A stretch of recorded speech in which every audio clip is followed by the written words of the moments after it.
Hello, everyone, and welcome to Living by the Law, the podcast discussing fictional worlds and how wondrous and ridiculous they are. My name is Matt, and I'm joined by my co-hosts, Jude and Guy. Living by the Law is not currently sponsored. If you wish to sponsor us, find the nearest wardrobe, find a man and a deer, and throw them inside. Lock the door, and in 10 business days, come back to see.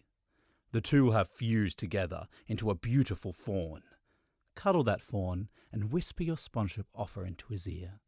We will hear you. We always do. Paint a picture of a magical land and step through it in the world of Narnia, where we see the birth, rise, and death of a great world. Let us revel in the great tales of Narnia and explore how everything can be solved with English children. Heads up, this episode contains spoilers for all Narnia-related media.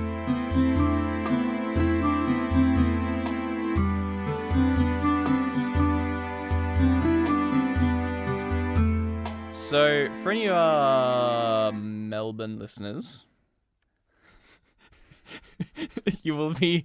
Fuck me, I can't do this face-to-face. We just laugh when we look at each other. This is hopeless. No, you'll be familiar with the dreadful, dare I say, satanic term, replacement buses. Oh, replacement buses. Train station closure. Oh, train station closure. Level crossing removal. Don't you dare. Don't speak to me. The train station where I'm currently living near is right on the edge of one of the... for our many Norwegian listeners. We discussed them last time, didn't we, our Norwegian listeners? Or did we cut that bit? Yeah, no. We have we have a following in Norway. I'm glad. It's fantastic. It's as much as our New Zealand listeners, which are all my friends. Damn, bro. So, just for those overseas replacement, was pretty straightforward. Part of the train line is shut, so there is a bus going between those stations instead. Yeah, there's this crazy thing where in our country, the public transport isn't done yet. It didn't finish it yet, so they have to keep going. They kind of forgot. It's kind of like that university project though, where you like get an extension. You're like, I promise, like after 1 week extension, then you get an extension on that extension, then you get an extension on that extension. Except it's been going on for the entirety of my life at least. Yeah. To be fair, I will vouch that Melbourne public transport is pretty good compared to the rest of the world. It is. It actually is. Especially even New Zealand, which I've lived in, public transport. The Southern Island, New Zealand, has no public transport. Damn. So we shit on it every day, but I appreciate the public transport. No, I was going to say actually, because if we have any UK listeners, when I was over there last time, they've got loads of train strikes at the moment. Now, usually the London Underground shits all over trains of other places. I promise this is going somewhere. I'm not just starting a rant about trains. I'm ready.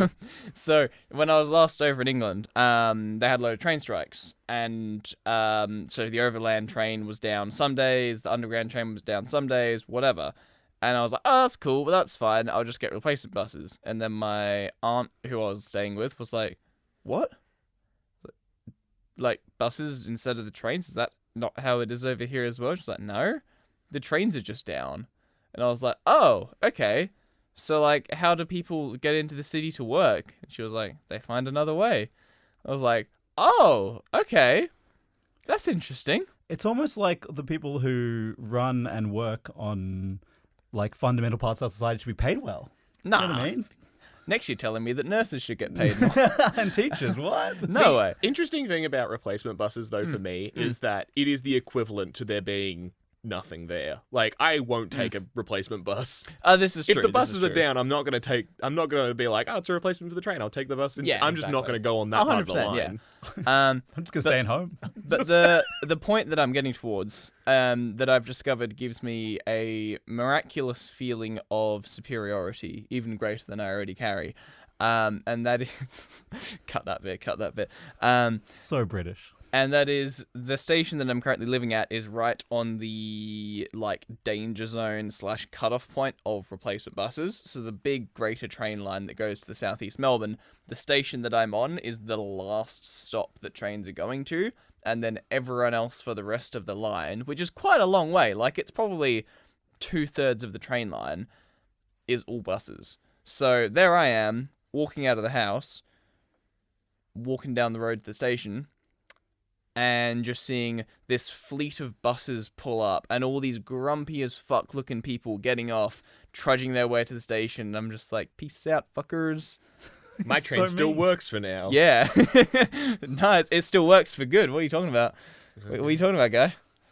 Well, talking about trains, did you know one of the ways to get to Narnia is through train lines? Bullshit. Yeah, that's how they got there to see Prince Caspian, the sexiest man alive. Sorry. It is true. Sorry, I think you guys might be confused. That's Hogwarts. Oh, As far as I'm aware, fuck. Narnia is only through the wardrobe.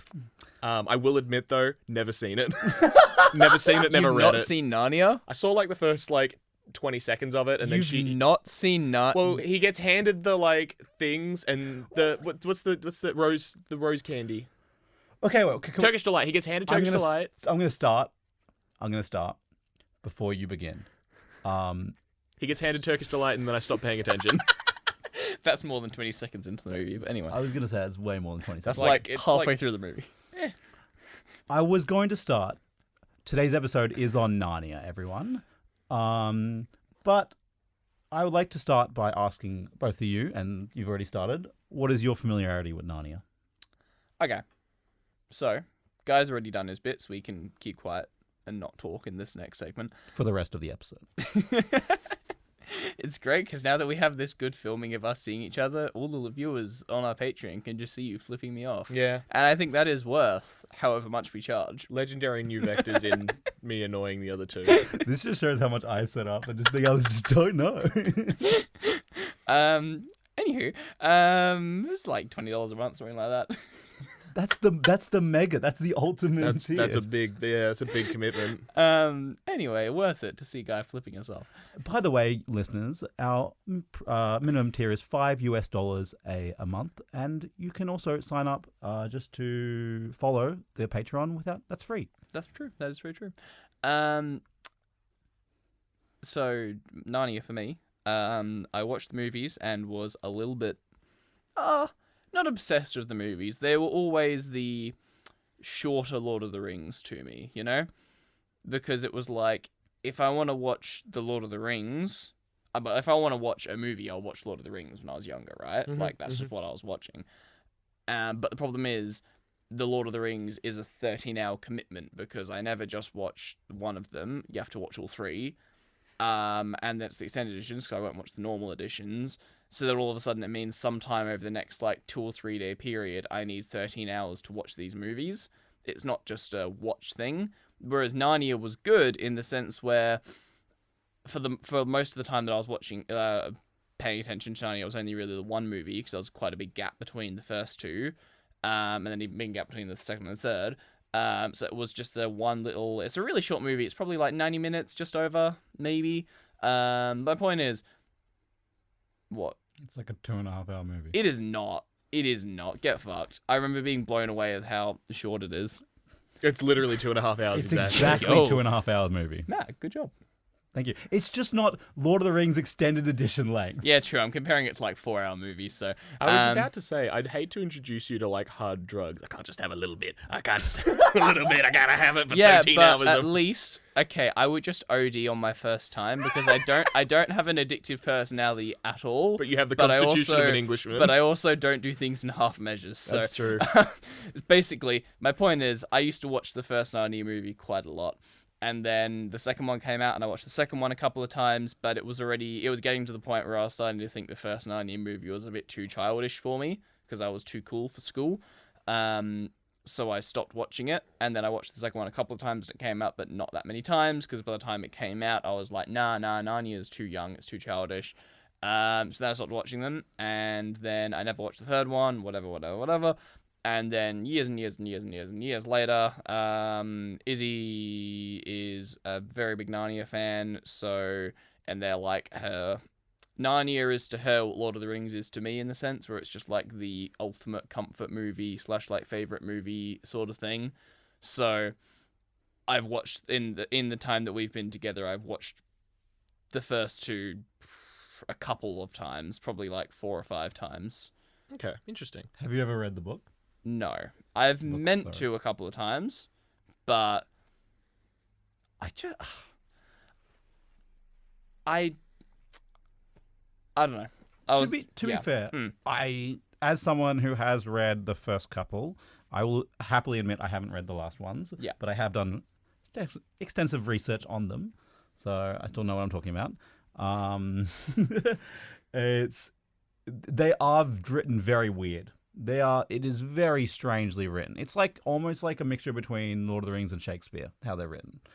It's very much like a fairy tale, and it's very weird. It's very matter of fact. And he did this, and then this was done, and it was made in a weird way, like some tales of the Bible, which may come up soon. Yeah. To formalize my familiarity with Narnia, have watched like 20 minutes to however long that is into the first episode, the first movie. And when you said there was a second movie, I was surprised. I didn't know that. There's 3. But in counterbalance to that, I've heard enough of it from you two that I have some ideas of some of the concepts. Okay, can you give us? I'll ask Guy first. Can you give us? What do you know about Narnia? Please tell us. I won't ask Jude because it'll be too long, but just give us the synopsis. What is Narnia and what is, Is this for the listener or is this to...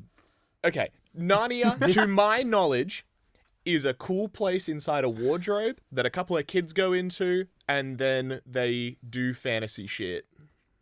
Pretty great synopsis. Yeah. The Chronicles of Narnia is a 7-book-long fantasy series written by C.S. Lewis, first published in between 1950 and 1956. Basically, he put one out. He was writing them so fast, he's putting one out a year. Bangers. He was crazy fast. It has been adapted for radio, television, and stage.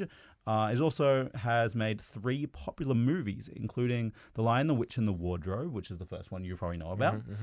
And is most well known. There's also the Prince Caspian and the Voyage of the Dawn Treader. I'm so bad with that word. It's all right. Thank you. The Voyage of the Dawn Treader, yes. It also has made in Freddy video games, which including the Lion, the Witch, and Wardrobe PS2 game, which I played the hell out of as a kid. I think that might be part of my familiarity with it is. It's a great game on the PS2. Again, reminder for listeners who don't know, I've known him since birth. We played for a long time. We have known each other together for a long time. Playing that PS2 for a long time. Still playing together. Please stop. I feel uncomfortable suddenly. Did it get warmer now? It's all right. It's just because our knees are touching. It's all good. This is just relax. So much weirder with in person. For those who don't know, Narnia is a series about a fantasy realm of magic and mystical creatures, talking animals, and Jesus Christ. It mostly follows children from our world finding themselves in Narnia and being tasked to help out. So fuck's sake. As I stated there, I brought a reference book here, and for those listening and not viewing, I brought the Holy Bible. Not the Bible, not just the Bible, the Holy Bible. I brought my personal copy of a Holy Bible. The personal copy. Yeah, I went to Catholic school. I know. I have a personal copy of the Holy Bible right here. For those that follow the law of the living by the law, you may remember there was a chunk of episodes where Matt and I were actually living together. And I remember one of the earliest days that we were living together, Matt came downstairs when we had a book. We'd just gotten a bookshelf in the downstairs, and Matt came downstairs and he was like, I think I'm going to put my Bible on the bookshelf. And we were like, me and our other housemate, Izzy, were like, what? And he was like, yeah, every household should have a Bible. And we were like, you are the least religious person we know. Doesn't mean every household should have a Bible. I mean, most hotels would agree with you. We used to have when I stayed in uni, we had a Bible in every drawer and in dorms. That's impressive, but interesting. Sure. It's very Catholic of you. It's very Catholic of you.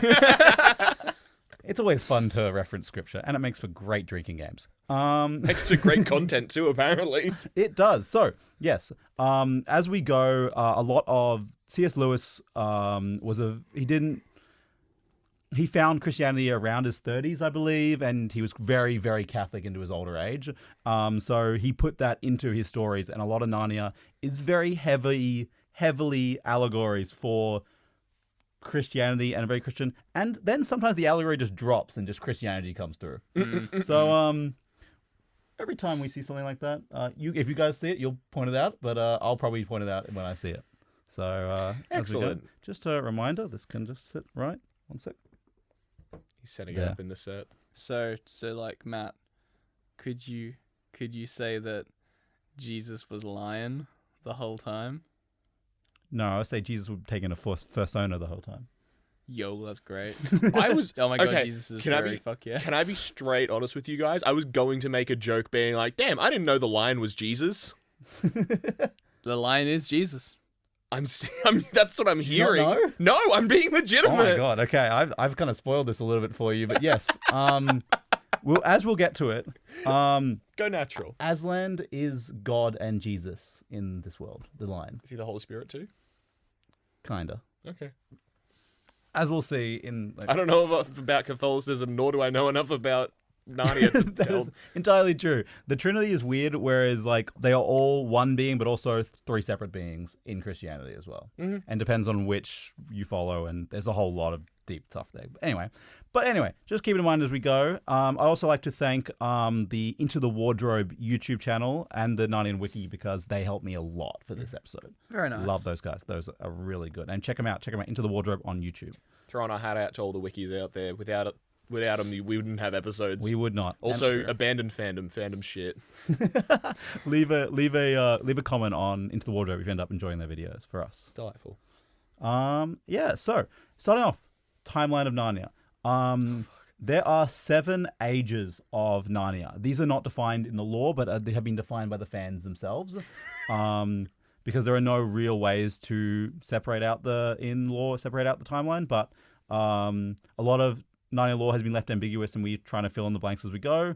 I will try to keep to the canon as much as possible, but there might be some things that slip in there that someone's made up and I've actually accidentally caught on, because a lot of Narnia is left ambiguous and people have made it themselves, you know? Mm-hmm. A lot of Narnia is for everyone and to make themselves. Anyway, so before we begin, any questions before we begin? Nope, all good. Nah. Well, Was C.S. Lewis good while he was writing these? Because I know some writers were in a weird place when they were writing these books, where their magnum opus, for example. If you know, Do Androids Dream of Electric Sheep? Blade Runner? Yeah. The guy who wrote that was off his fucking rocker. Let's say C.S. Lewis was of his time. Okay, cool. So there are some references and stuff that we might talk about sexism, and very hard if you are not Christian, it's wrong, that kind of stuff. But we'll have to see, because like there is a moment in the Lion, the Witch and Wardrobe where they're going to war and they give the 2 boys swords, like weapons. Actually, no, technically Edmund isn't there, so he doesn't get a weapon. King Edmund gets a weapon, and then they give weapons like to help, like a bow and a knife to Susan and Lucy. And this is it's a bit of a spoiler. I won't tell you who gives it them. Anyway, we'll get into that later. But You will literally never guess, guy. We could give you 100 guesses and you We'll come wouldn't to guess. It's Satan. you're It's a close. snake. Close. You're close. Anyway, I'm just guessing from the allegories. anyway. They both seem to be in stitches over this. I don't know why it's so funny that they got a bow and a knife, but go on. Anyway, and he tells Lucy and Susan, these are not to fight in wars. This is for self-defense only. You must use self-defense. It's key that you do not fight in the war coming, because women do not fight. He literally says that. He didn't need to say it. He didn't need to say it, especially because they're not even there. They're doing something else at the time. He didn't need to say this. Yeah. It was just something he believed. Guys, sometimes you got to separate the art from the artist. You got to, Yeah, especially because, I'm not trying to cancel C.S. Lewis. I'm a firm believer of not necessarily separating the artist from the art, because I think sometimes you need to consider who the artist is, not thinking of any particular novels of our time. Don't worry about it. But looking through things of the lens of the product of their time, more so than separating the... Because I suppose you do have to consider C.S. Lewis is very much the same as Tolkien. I mean, there's all sorts of Tumblr memes about them knowing each other, which I'm surprised you haven't heard of, Guy, but maybe you have. Oh, fair. That's right. You're a Tumblr memes kind of guy. I don't know. That's a terrible typecasting, but go on. Okay. I agree with it. Don't get me wrong. It's not inaccurate. Just having it like said to my face, like Kinda it stings, feels like an yeah. insult. But I suppose you have to consider that like C.S. Lewis is very much the, for better or for worse, the World War generation. Right. And in the same way where a lot of Tolkien's writings and a lot of the core values that he was trying to get at was stuff that had kind of been, in a lot of ways, ironed/pounded into him through the war, and like his values on camaraderie and home and stuff.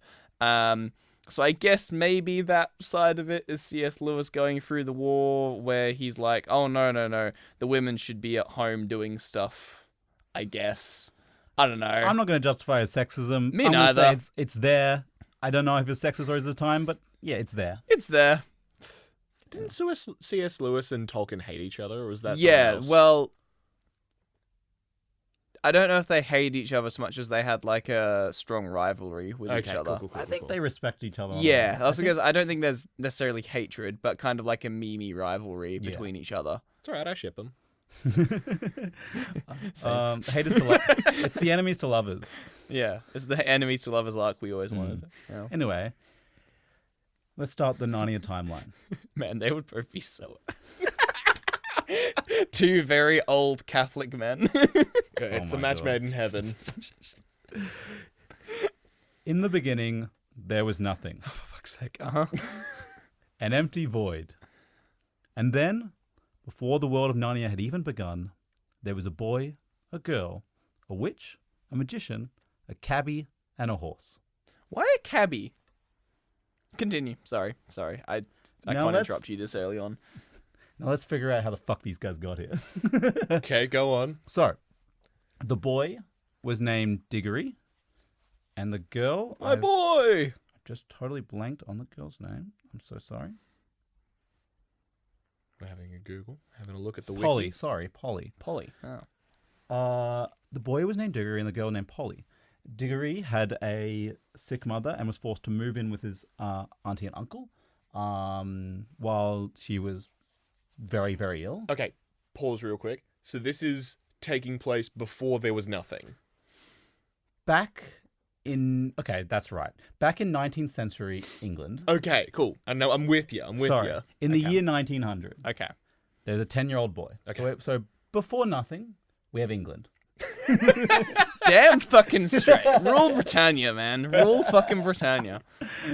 And this boy, Diggory, meets a girl named Polly, and who is living next door.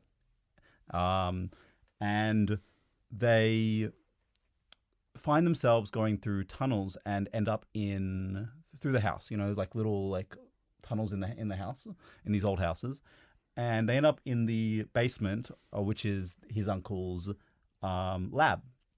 It turns out his uncle's a bit mad, and is delving into magic, which he got from his godmother, who turns out was in our world, a similar world to ours, was a fairy. She was a part fairy, and she hands him down a box and tells him to destroy it. Instead of doing that, he doesn't. Classic maneuver from every single story character ever. And he experiments with this box, and immediately after opening it, instinctively knows it's magic.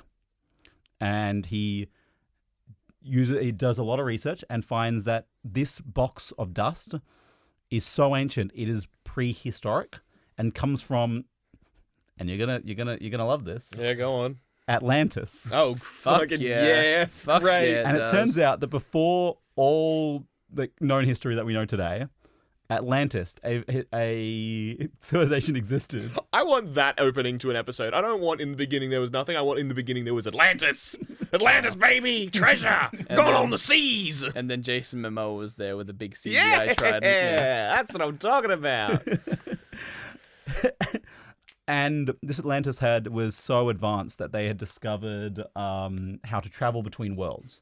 And this box of dust was dust that had been collected from many other worlds. I see. Could Not- they, Are you sure you're not DC baiting us? This sounds like DC, man. could they have picked something better than dust? No. Okay. Well, maybe whatever was brought back has been turned to dust over these thousands of That's years. fair, that's fair. So he uses this dust from Atlantis. It is also stated that Atlantis. It also stated that in the beginning of time, Atlantis existed on Earth. This is not known if. It is not known if Earth was created in this world. Earth was created and Atlantis was just a big civilization, which is possible, or that he's building at the beginning of written, recorded history, which could also be possible. Yep. But anyway, this box of dust he experiments on and has created some rings, which he wants to test. So of course, he tests it on the two children that have fallen into his office. Yeah, fucking great. So he tricks Polly into taking one of the rings, and she instantly vanishes. Fantastic. And he tells Diggory about Atlantis, and then tells him... Oh, is this the one ring? She put it on and she disappeared. Yeah, exactly. Those are the two rings, though. And he tells her she can't get back unless you give her this ring, which is supposed to transport her back to here. Here's the other ring. Go get her. Amazing. Fuck's sake. So Diggory puts it on. So Diggory puts it on, and they both end up in the world between worlds. Mm-hmm. Damn, bro. Which is the wood between worlds, which is a magical forest that is filled with pools of water. Mm-hmm. And it makes you feel, it's full of life energy and makes you feel really, if I'm going to be honest, high off your face. Nice. The moment the children get there, they almost forget who the fuck the person is. They are high on life. Okay. Victorian England. Holes in the house. Basement. Dust of box from Atlantis, from other worlds. Rings. Put on. Disappear to the thing. Take this ring. Get her back. Forest. I mean, Yeah. I'm with you. Yeah, it's pretty much modern era England at this point. What? We're like early 1900s. We're like years away from the First World War. We're in the world of 1900. Yeah. Yeah, pretty much. We're modern era basically. Yeah. Okay. And they basically go, fuck your uncle. He's a cunt. Let's go explore some other worlds before we go back to him. Uh-huh. So they mark the Earth portal. Oh, yeah, because that's going to stay there in this fucking trippy ass woods. I'm not even there, and I know this isn't going to go well. And they jump into another portal. The thing about C.S. Lewis, actually, with the writing, he doesn't do it. You think, oh, that's foreshadowing for later. No, that was just him saying that. Great. He does that a lot. Oh, okay. And then so they jump into another world, which they find is the world of Charn, which is a world that they soon discover is far older than Earth, as they look up to the sky and the sun is red. And our sun is quite young, but eventually suns go from our bright yellow to red. So it is a ancient world, and they find collapsing buildings, and what was a once great empire is falling apart. And as they don't, but it's empty, right? And so they go to the biggest thing, the place that looks the most together, and they go in there and they find statues of people who look like kings and queens of old, and they look like they're getting meaner and meaner as the statues go on. And then eventually they come to one at the very end, see next to a bell, and it basically, I can't remember I could get the exact. His name's Ozymandias. That's a literature reference. That's great. I'm proud of myself for that one. Good job, guy. Well done. Thank you. You can get a treat after the episode. And he basically says there is a bell that basically says, ding this bell and threaten to release me, or don't and forever wonder what the fuck this bell was going to do. Damn, that's actually kind of brilliant. It's a giant button that says, don't press this Yeah, button. exactly. Or should you? Yeah, legit. So Polly says, no, let's fucking leave. Smart Polly. Like a smart person. And Deary goes, shut up, and rings the bell. He doesn't go. He literally holds her hand and then rings it. Wow.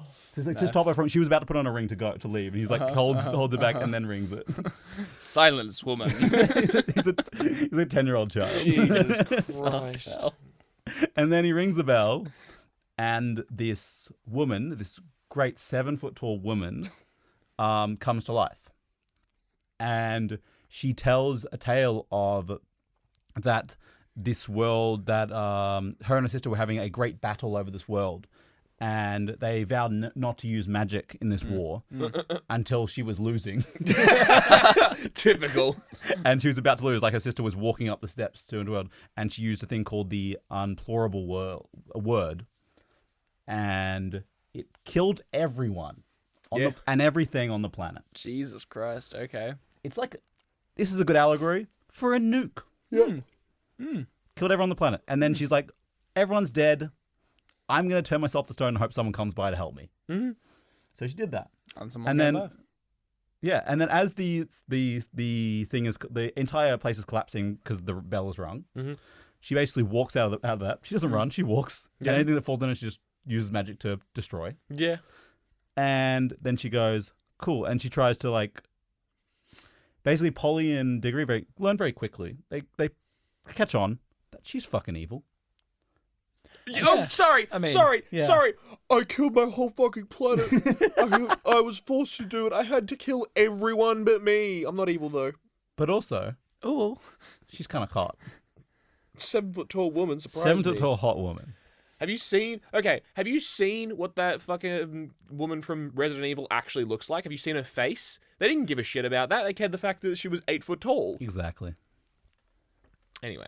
Even in the 19th Which century, woman? everyone loves them. Madam.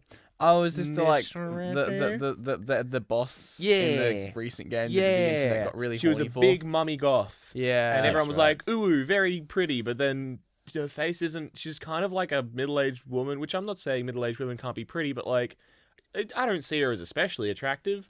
But she is tall. I'll give you that.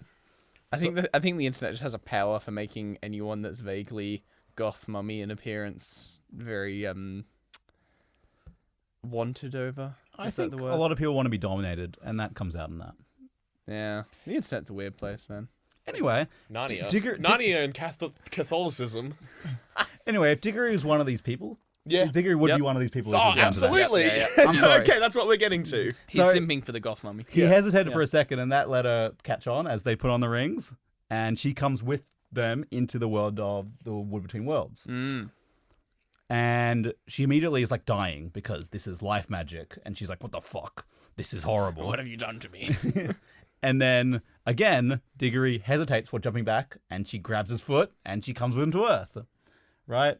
And long story short, she rains havoc over London for a bit, for a day. Is this the excuse for the Great Fire of London? Because I've heard so many fucking fantasy justifications for that horse shit. Damn, bro, this really explains the beginning of World War One. No, but for the day, like literally one okay. day, she's Oh, like okay. wreaking havoc on London, and she like throws some police officers around because she finds out that her magic doesn't work on Earth, but she's still fucking 7 foot tall and strong as shit. I see. She throws people like across rooms and shit like that. Damn, my spell doesn't work. I cast fist. Classic barbarian attack. So she also she rides a cabbie like a surfboard. And then Oh, are you referring to a carriage? it's a cabbie. Okay. Like a taxi. And but it's being drawn by horses. Yeah, so a carriage. Yeah, but it's still a cabbie. Yeah, it's okay. No, sorry, I got confused. Cab. When you It's a said horse-drawn cab, cab. okay, but when you said cabbie originally, in terms of like in the void, Yeah. I was imagining a New York style like taxi guy. I'm walking Like a cabbie. Yeah. Yeah. I was Okay, picturing fair. like a black cab, but Okay. Yeah, like that, but like the old horse-drawn cab. Okay, Okay. gotcha. So yeah, you're right. So then in this mess up and confusion, Diggory and Polly try and bring the witch back. One of the things she does, she rips out half of a lamppost to use as like a stick. And they grab her and because she's riding the horse and the cabbie's there trying to calm the horse and everyone's together and they go into the world between and all of them come with them. Great. fantastic. Then they're like, fuck, what do we do? And they jump into the closest portal and they go with them and everyone's connected to still. Okay, great. Okay. So they go to, and his nephew is now being one of like a simp for the White Witch as well. Okay. Oh, is she the Diggory. White Witch? Spoilers. How interesting. Wait, so is this Diggory, the nephew that's simping? Sorry, his uncle. Oh, okay, the uncle. His Okay. uncle's simping too? So the moment this lady Jadis gets brought back. And also, by the way, a reason she is that tall, she's justified in the book. She's half djinn and half giant, which is really interesting. Just a nice note of world building in that world. Nice. Anyway. Half djinn, half giant, all sexy. Oh, sexy. All fucking weapon of mass destruction, apparently, as well. True. Yeah. It's That's beauty. all women. What This is is what fucking- is what is beauty but the power of mass destruction? We love I women. dread to think of the things that the internet could do with a hot, what's the term? Dictator. We're lucky that they're all relatively unattractive, middle-aged, white or North Korean men. Like, what? Are you chuckling that I got South and North Korea mixed up? My bad. No. I was just chuckling at the specificity of your. Yeah, what about it? Anyway, so yeah, and so his uncle is being brought along with all this this stuff, and because he's trying to be like serve this new queen, right? And he gets brought through all this adventure as well. So through this next portal, they end up in total blackness, an empty void, and it's very funny because the cabbie thinks they're fucking dead. Yeah, I would too. Cabbie says the first thing he's like, I think we've fallen into a tunnel, but we'll be fine. I'm sure someone will come along and save us. And if we're dead, well, we lived a good life, didn't we? Oh, so they have also just brought the random cabbie driver. The random Yes, cabbie, yes. not the carriage, the cabbie and the Oh, horse. I thought you meant the actual. I was picturing the actual No, carriage the in the guy, void the whole the guy. time. And the horse as well. And yeah, the horse. I got the horse. Okay. Yeah, it's just the guy. Poor guy. Yeah, poor guy. And then a great song begins, and a lion appears and starts prancing around. And wherever he prances, the world gets brought into existence. Okay. And he sings a great song of billowing and existence and A whim away, a whim away, a whim away, a whim away, a whim away. and it seems that Thank you. fuck's sake. It seems that the children and the cabbie, whose name is Frank, This is fucking Frank. The Lion, the Witch, and the Frank. are like wondered and brought to awe of this song. The witch, I mean, I'd be brought to war if a fucking lion just started singing. the witch is like very concentrating very hard, like she can understand it, but is very concerned. And his uncle, the magician, is just fucking terrified. Yeah, mood. So mountains, plants, animals are all made in this time of creation. At one point, Jadis, with the lamppost in her hand, fucking throws it at Aslan. It bounces off his head and falls into the ground. And she fucking just goes, oh fuck, and just sprints up as far away as possible and just heads north. Very nice. And that lamppost hits into the ground and grows into a fully made lamppost. And that's why there's a lamppost in Narnia that we see in the movie. And that's why there is a single lamppost in Narnia, because in the dawn of creation, a bit of lamppost was stuck into the ground. You're telling me the random fucking entrance these kids find happens to be right where the fucking world was created? Yeah. Nice. Well, why else? Where else would it be, guy? Fucking Well, I mean, if it's the entrance and she's at the entrance where Aslan is, it actually kind of makes sense. I'm still going to complain about it. There's also a few other things, like Andrew is like shooken up by one of the later, and there's coins fall out of his pocket, and then they grow into trees that are like gold and silver and whatever, and the coins he had in his pocket, which are kind of cool. Interesting. I'm just so used to Brandon Sanderson's world where everything's this neat, fantasy, everything's thought out, there's elements and this sort of thing, and the world creation, this sort of stuff. And in this one, it's like a lion sung, and then world made, and then lamppost in ground and coin tree. Yeah, we don't have a scientific description for why the lion was able to sing. Yeah, yeah. It's I'm not saying it's refreshing disappointing. sometimes. It's just a breath of fresh air, Yeah. I'd call it. So the lion gave some of the animals the ability to talk, and told them to look after the animals who couldn't. Fuck yeah. Yeah. And some animals, some animals were given the ability to talk. And then he had a meeting with his talking animals. He was also out of everything came all the magical creatures, like the dwarves and fauns and all the good magical creatures. It is not really known where the bad magical creatures came from, but either they came from corruption later on, or they were born somewhere else in the world. I mean, the witch is sprinting off into the distance rapidly. She probably had something to do. That is. Aslan comes to Frank, and he is proven a holy and good man. Uh-huh. And Aslan asks if he would like to be the first king of Narnia. Are you fucking kidding me? The random cab driver. You are my king. And he goes, well, what about my wife? And Aslan goes, I can bring her here. And he goes, cool. And his wife appears in this world, and they are the king and queen of the first king and queen of Narnia. I think you'll find that's called hustle culture. It's called rise and grind. It's pretty good. It's pretty good. Because it is written somewhere in the lore of this world that humans must reign as above the animals and magical creatures of this world. Specifically, the English people brought through time. Yes. Yes. You're telling me that this world hasn't even been made for a minute, and it's already been colonized by the English. Oh, don't even. This isn't even the first I'm just colonization. gonna have to get a royalty-free version of Rule Britannia and just have it playing under this whole episode. Yeah. Also, for Frank really is that guy that's like, it's just about changing your mindset. See, when you go into work, you aren't thinking about how you're going to get through your 9 to 5. You got to go into work and think, how am I going to end up as king of a new kingdom by the end of this day? You got to be ready to take any opportunity that comes your way. I'm gonna be honest, if you're not ready to say yes to people who come your way, like a lion who just created a world and asked you to be king, then I don't know if you need to be associated with people with that kind of negativity. If your circle is not talking about lions, worlds, and kingdoms, you gotta get a new circle. You gotta get a new circle. I know, man. I've been saying Your this. network is your net worth. Fucking hate this. And that's it. We've become what we were always meant to be as a podcast of 3 dudes. God, I wish we could make a hustle culture podcast. It'd be so much easier. I could do so much less research. I could just spout bullshit for half an hour and be done. Frank is actually like a really nice, like honest, like Christian man. Yeah. Good. That's why he was given this world. He's very nice. Anyway. So are the kids still there?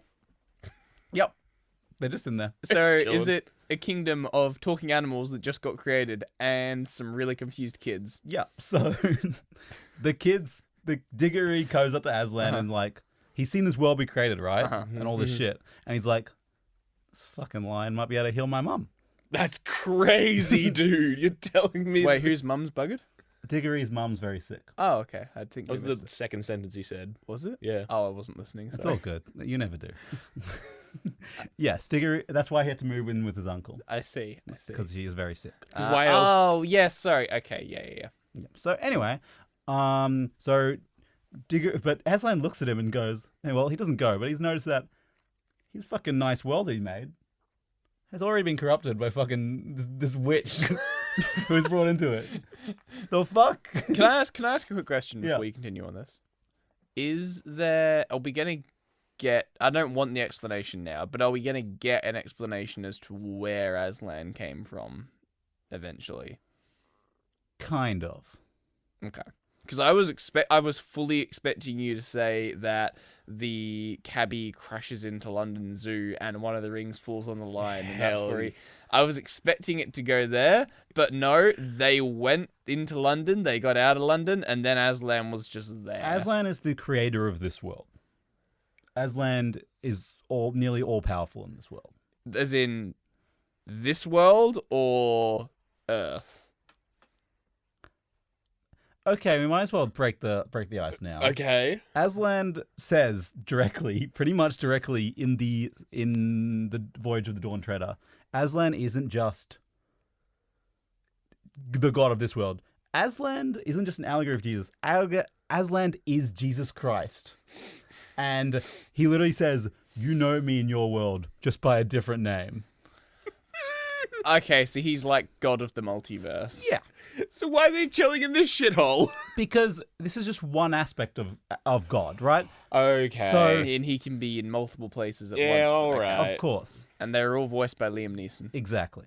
Fantastic. Sure. So I would make Liam Neeson God. they do make references to a god above, which is him, but also he's just in a different form, which is like Jesus talking to God, his father. He talks about who is called the Emperor over the Sea, which is a deeper power than anyone else has. And they talk about it actually in the first Narnia book, The Witch in the Wardrobe, about how when they're discussing over something we'll talk about later, the witch and her are discussing, and she basically says, "You'll defy the Emperor over the Sea." And he's like, "Nah, you're right. I fucking have to respect my dad." He doesn't say that exactly, but Yeah. it's No, basically he says like that verbatim. I have no other exposures to the films or movies, so therefore everything you say is canon to me. Great. This is perfect. Perfect. So yes, Aslan is God, Jesus, and we're going to get very, very on the nose very soon. Excellent. Continue. So he is in our world, he is in your world, he is in every world. He made all this. He's within you. He's in the Sanderson world. He's in Tolkien's world. He's Jesus. He's everywhere. in you. Yeah, like you say, guy. And if you don't believe in Jesus, that's fine too. No, it's not. Okay, let's not. We're a good Christian space. Nice Holy Bible. So Diggory's given a task to solve his corruption that he's done.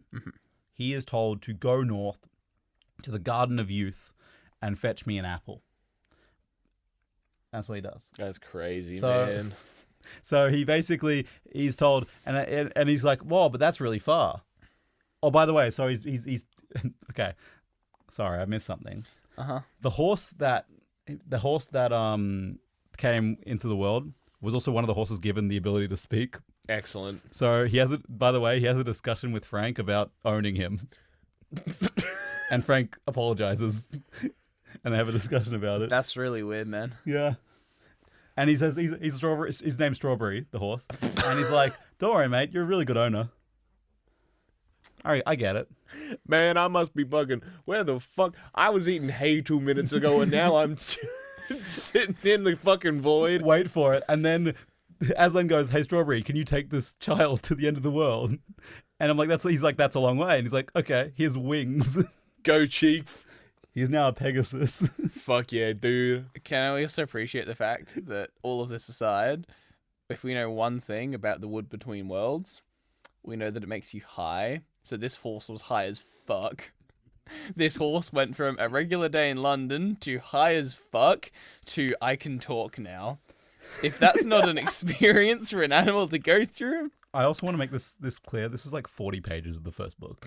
what are you talking about? We haven't even I thought this was like the end of book one. We haven't even got there yet. It's part of the middle of book one. C.S. Lewis is just efficient. He's just getting his world building out of the way as soon as he can. Yeah. So this is a prequel, by the way. I think this is like the fifth or sixth book written. Yeah. He comes back to explain what the fuck happened, how this got here. But anyway, so he goes north, and in the garden he finds Jadis there. Yeah. And there's basically there's a sign that basically says, "If you take this, you'll be immortal, but you'll have a shit life." And he goes, and the witch is there. Sorry, the Jadis, this witch, and goes. He's eating like 5 apples at a time, and she's like, "These are great. Have one. You should eat some, and take one for your mother as well, because she's ill. Because she uses her magic to like read his mind. She can read the minds of men or some shit like that. Literally. Just men. That's literally a quote, but so she might be mean men in like humanity or just men. Yeah. Probably men because we're weak. You know. Anyway. I mean, God's mummy can read Yeah, your mind. exactly. Nah, not me. I'm like Fry on Futurama. I got those opposite brain waves. Unreadable, baby. Totally. That checks out. It checks out. Yeah. Anyway, so Jimmy goes, that's a good point. And I was like, nah, I'm not going to do that because I'm a good boy. I've already learned my lesson. I'm already corrupted. She also, by eating these apples, she has turned ghostly white. And a bitter taste goes in her mouth and kind of goes, ugh. And she goes even further north. And she's like repelled by them. But it does give her eternal youth. Mm-hmm. But also does make her white. And this is how she gets the name of the white witch. The worst curse. She's like white, like ice white, like Snow White. Yeah. Not Snow White, but you know what I mean? Ghostly white. I've written it here. That's much better. That's better. Anyway, Diggory returns to Aslan and gives him and is told to plant the apple. Okay, so he has to collect the apple but not eat the apple. Yeah. Okay, so it's like a test. Yeah. Yeah. Gotcha. Yeah. I'm pretty sure he cuts it up, but I can't remember what Aslan does with it other than the seeds, and then he puts it in the ground. Anyway, he puts it in the ground, and a tree grows, and it's called the Tree of Protection. Mhm. And it's told to protect Narnia. Is it a rubber tree? No, what? What? Don't worry. Oh my god, you're taking a sex joke. You're making a sex joke. How? Like rubber, like a condom? Like a condom? Yeah. No, I know what rubber means. I'm just wondering where he came from. Yeah. It's the tree of protection. Oh my god. Never mind. And that is just how stupid we are here at Living by the Law, folks. If anything we have learned from this is that the English ruin everything. Anyway, We already knew that. so this will make protection of Narnia from the White Witch for as long as the tree stands. And then Aslan says, pluck one of the apples and gives it to him anyway, and goes, here, heal your mother with this apple. Good job, Chief. You think it would be like a story that's like, oh, you have to learn that people have to die sometimes. Like, it's okay to accept death. No, do the quest and get the apple. Yeah, I mean, Like, here's the apple anyway. Okay, so the mum's fine. Like, yeah. It's less of the hero's journey circle and more of just like triangle. yeah. Go to place, get apple, heal mum, done. So Efficiency. Diggory returns home and buries the. He feeds the apple to his mum, takes the seeds, buries it in the back garden with the box, and puts the rings inside the box, and puts them in the garden and buries it all. Okay, Nice. And later on, it will grow into a great tree, and that tree will fall in a storm one day, and because it'd be a shame of a great tree, that tree would be turned into a wardrobe. That is fucked up, man. I was wondering how it was going to get there. And unbeknownst to Diggory, will have magical properties later on. That's crazy. How the fuck does the train get that power, though? We'll come to it. Yeah, great. So, in Narnia itself, we'll continue with the world of Narnia. Much is great in Narnia, as King Frank rules it. King Frank. King Frank. And we come to we'll skip a lot. We're going to skip a lot of time, and we're just going to keep going through the timeline. Please feel free to ask questions. Okay. Also, Aslan kind of disappears. He's God. He kind of comes and goes as he wants. In 180, Prince Cor leads a group of Narnians over the southern mountains and founds Arkland, which is a new kingdom there. And in 204, some outlaws from Arkland crossed the Great Desert to the south, which is even south of Arkland, and established the world of Clormen, which is and this Clormen Empire begins to expand rapidly into the south. We'll come back to Clormen later, but it is like supposed to be a Middle Eastern inspired empire. So it's really unknown if these Narnians kind of turned Middle Eastern, or some Middle Easterns came through some point into Narnia and they influenced the culture. But yeah, it's also quite racist to them. Yeah, I'm not surprised. I was We going weren't to say... really touching it. Did C.S. Lewis do a tasteful version of... No, No. he's not great. Wait, you're telling me the 1940s Catholic man did an insensitive representation of Middle Eastern culture? Wow. That's Yeah. crazy, man. Shock and awe. Yeah. Anyway, in 302, Narnia officially becomes an empire by getting crowned by the Lone Islanders king after the king goes and slays a dragon for them. It goes, oh, you Frank's guys, ancestors become dragon slayers? yeah, Fucking huge, man. fucking carried a dragon slayer. You know what I mean? Fuck yeah. I want that in my employee guideline. Yeah, yeah. Hey, did Frank and his wife's kids also... Because, like, there's a kingdom now, so, like, they have to have, like... Yep. Yeah. Yeah, it's not unknown where all these guys came from. Okay. Oh, yeah. It just started with Frank and his wife. Yeah. I'll be honest, there are some points in the timeline where it says people came to Narnia. It isn't stated now. So either it is unknown in the timeline where they came from, or they all came Massive incest. from Frank and his wife. They bred like rabbits, man. Yeah, Or maybe we know where fawns came from. maybe. They bred like rabbits. Or they... With rabbits. Yeah. Oh, I was more thinking the fact that strawberries right there. But... That's fair. There are a lot of centaurs as well. there is. Sad man. I mean, we established in the Shapeshifter episode that these guys are all sentient, and they're sentient beings. Oh, they can talk. They talk, and they are quite sentient animals. And we know what you do. I don't want to. Guy's already put his head in the I've boat. had enough of this. Why is it always sex in this fucking podcast? Can't we have a good Christian episode? It's about C.S. Lewis. He's a devout Catholic. I'm trying. I have the Holy Bible on the table. I know I started talking about incest, but it's hardly my fault. In 460, pirates from Earth make their way into Narnia through a portal on an island and establish Telma. It is not known. What the fuck are you talking about? They just wander onto an island and they appear in Narnia. Excellent. Again, Jesus Christ. Excellent. This would, if we're following the timeline of how Narnia is related to our world, this would probably be around... I've written a number. That doesn't sound right. No, it's right. This would probably be around 1920 when they got teleported here. If the Narnia timeline doesn't want to jump around time, which it does a lot. So Yeah, fair. it could be from a different time. It's another plane. That's fine. It doesn't have to be directly attached to our timeline. That's fine. Yeah, that's fair. Not much is known again through hundreds of years, and there are tales of a couple different people. Like there's a hare that can hear people from one end of Narnia to the other, even sitting under a waterfall. There's a bunch of different things about great nights. There was a queen who was so beautiful when she looked in a mirror or a piece of water that would shine her face for like a week after that. Nice. Yeah, some people are. It's like tales, you know. There's some magical people around who have wonderful powers and skills or things. Exactly. I have a theory, but I won't say it yet. Is it a game theory? What? I won't say it Okay, yet. sure. We'll keep going. In 1898, the Tree of Protection finally fell. Oh, shit. Sorry, not 18. I mean 898.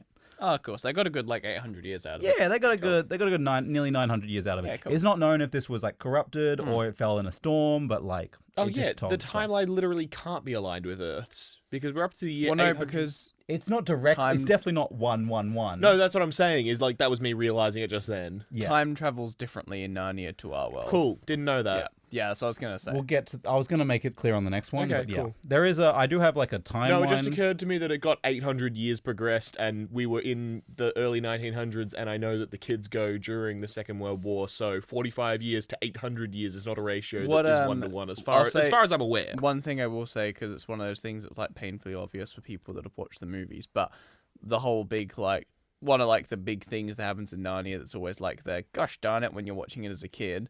They go in as kids and have their whole movie adventure and end up as whatever Kings and Queens of Narnia or whatever. And then at the end of the movie, they accidentally fall back into the real world, and they're 30-year-old kings and queens at this point, and they come back into the world, and it's 5 minutes have passed. Oh. Not even Yeah. instant. Yeah, they've barely been. So gone we'll for talk it. about that in a second. Yeah. But it's really weird. It's like Feywild travel, maybe. It is. If you constantly got the Shortened one. yeah. Yeah, it's weird because it's for example, on average, a 1 year in our world is 52 Narnian years. But there is time where it travel at 25 years per human year, and then there's a time where they go for a couple months, and then it's been 1,000 years. So Nice. it's not consistent, at all. Anyway,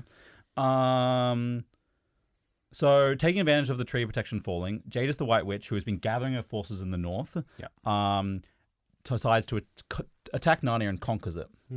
And this begins the Second Age. Once Jadis has control of Narnia, she then casts a spell over it, making it eternally winter. Ah. All humans are exiled, or executed. And it was a horrible time of famine and war and people being fucking shit. Narnia became isolated from all countries around it as well. And this is a bit of a thing, but even Father Christmas cannot enter Narnia. Okay. Santa's real. Excellent. So- Just He's not ready. Santa is a real being in the world of Narnia. Is he Jesus too? No, he's just Of Santa. course he's not fucking Jesus. Saint The Nic- lion's Jesus. Yeah, I know. I'm saying, is he Jesus as well? Be logical, guy. Come on. on. He's Saint Nicholas. He's Saint Nick. Okay. God, 40 episodes of this guy. You think he'd be catching on by now, wouldn't you? He's the guy who gives them gifts. Is Santa real in our world, or is there a multiversal Santa too? That's for us to decide. It is actually stated, I was going to mention earlier, it is stated in the first line of the book that Sherlock Holmes is real in this universe as well. In the first line of the book, Yeah. C.S. Lewis was like, baby, I got my lines straight. I got my pen ready. Let's get this down. Sherlock Holmes is real. He's basically explaining the world. It's like, in the times of old, when Sherlock Holmes was still in 2 Downing Street. And it's like, wait, he was there?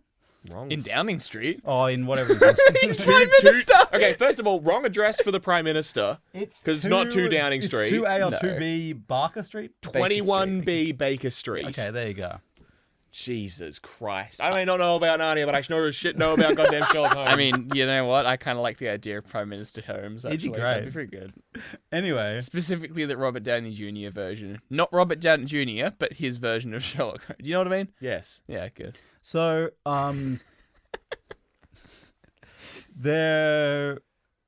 but luckily for Narnia, there was a great ancient prophecy foretold of the Golden Age. And it says, when Adam's flesh and Adam's bone sits at Cair Paravel, which is the capital where they built the big castle on the sea, enthroned, the evil time will be over and done. It's a very simple prophecy. Good prophecy. It's a very simple prophecy. It's very clear, very simple. No sacrifice, no nothing, just... And Adam's flesh and Adam's bone sits on the throne, you know? Anyway, so in the year 1000, fuck, I always forget how to pronounce these kids' names. The bloody Pevensive? Oh, Pevensey. Pevensey, thank you. Pevensey siblings came to Narnia through a magical wardrobe. So they had to stay with while the war was going on. They went to stay and they ended up staying with Diggory I knew it. in his old house. That was gonna with say- the wardrobe sitting there. Yeah. And the old man in the Narnia series is Diggory, who is the little boy originally yeah. who Yeah. went to Narnia. Wait, so sorry, clarification. I don't know if this was said during the thing. Did Diggory basically see an entire new world being created, saw everything, saw a cabbie get turned into king, and went, no, I'm good.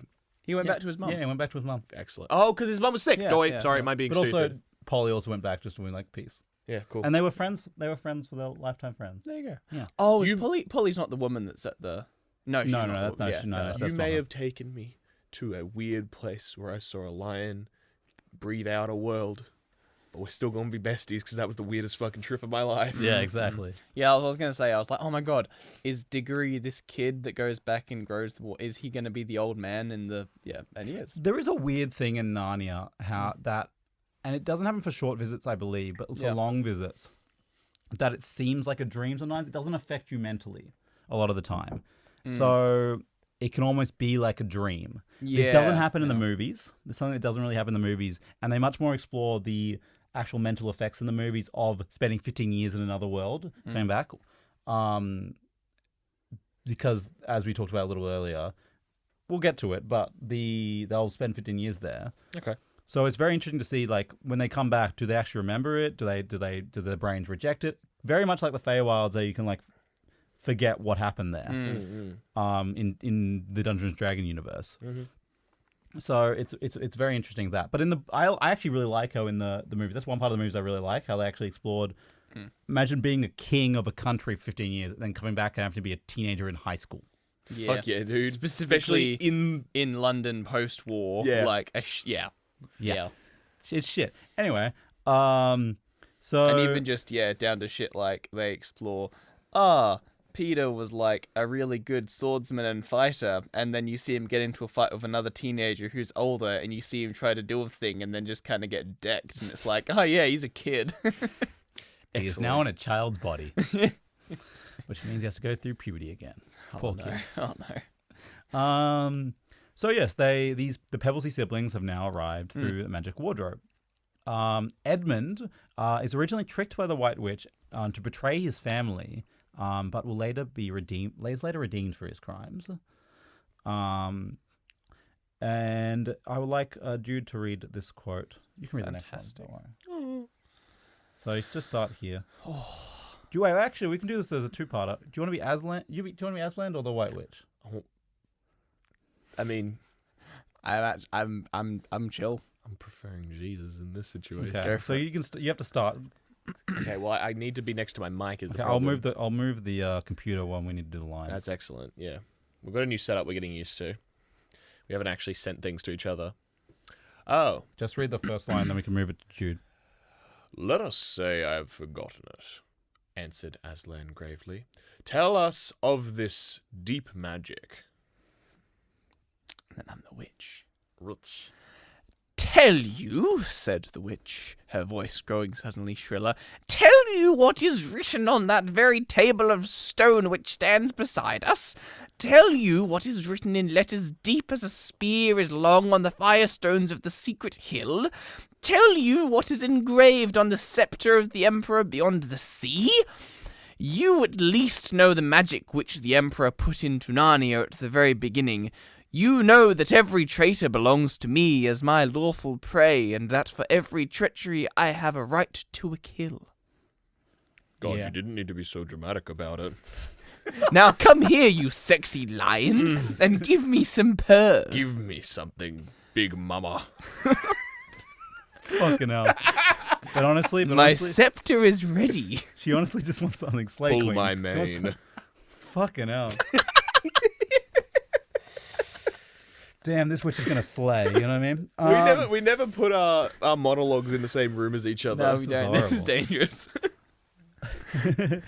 Anyway, so Aslan steps in because he just sees she needs a kill when someone's betrayed. Mhm. So that means she gets the right to kill Edmund. This is very much like the devil gets to punish the bad people, right? Yep. So she is acting as the devil in this scenario. Yep. Also, I didn't know before, the garden, I don't know if I had to say it, the garden was the Garden of Eden. I agree with With you. the tempting. Okay, cool. Didn't think I'd have to say it. Yeah. Cool.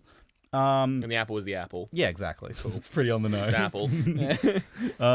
So Jadis does follow, and the White Witch is pretty much a Satan figure in this world for now. So then Aslan is slain on the stone table in place of Edmund. He volunteers, and she's like, "Fuck yeah, I'll kill Aslan instead of this fucking kid." Uh-huh. But this is a mistake, as we will see. Would you like to read the next line? Yeah. But as Aslan is later resurrected from the stone table. It means, said Aslan, that though the witch knew the deep magic, there is a magic deeper still, which she did not know. She just got. Yeah, she just got. Actually. She got fucked because she didn't read the fine print. I'm doing my line still.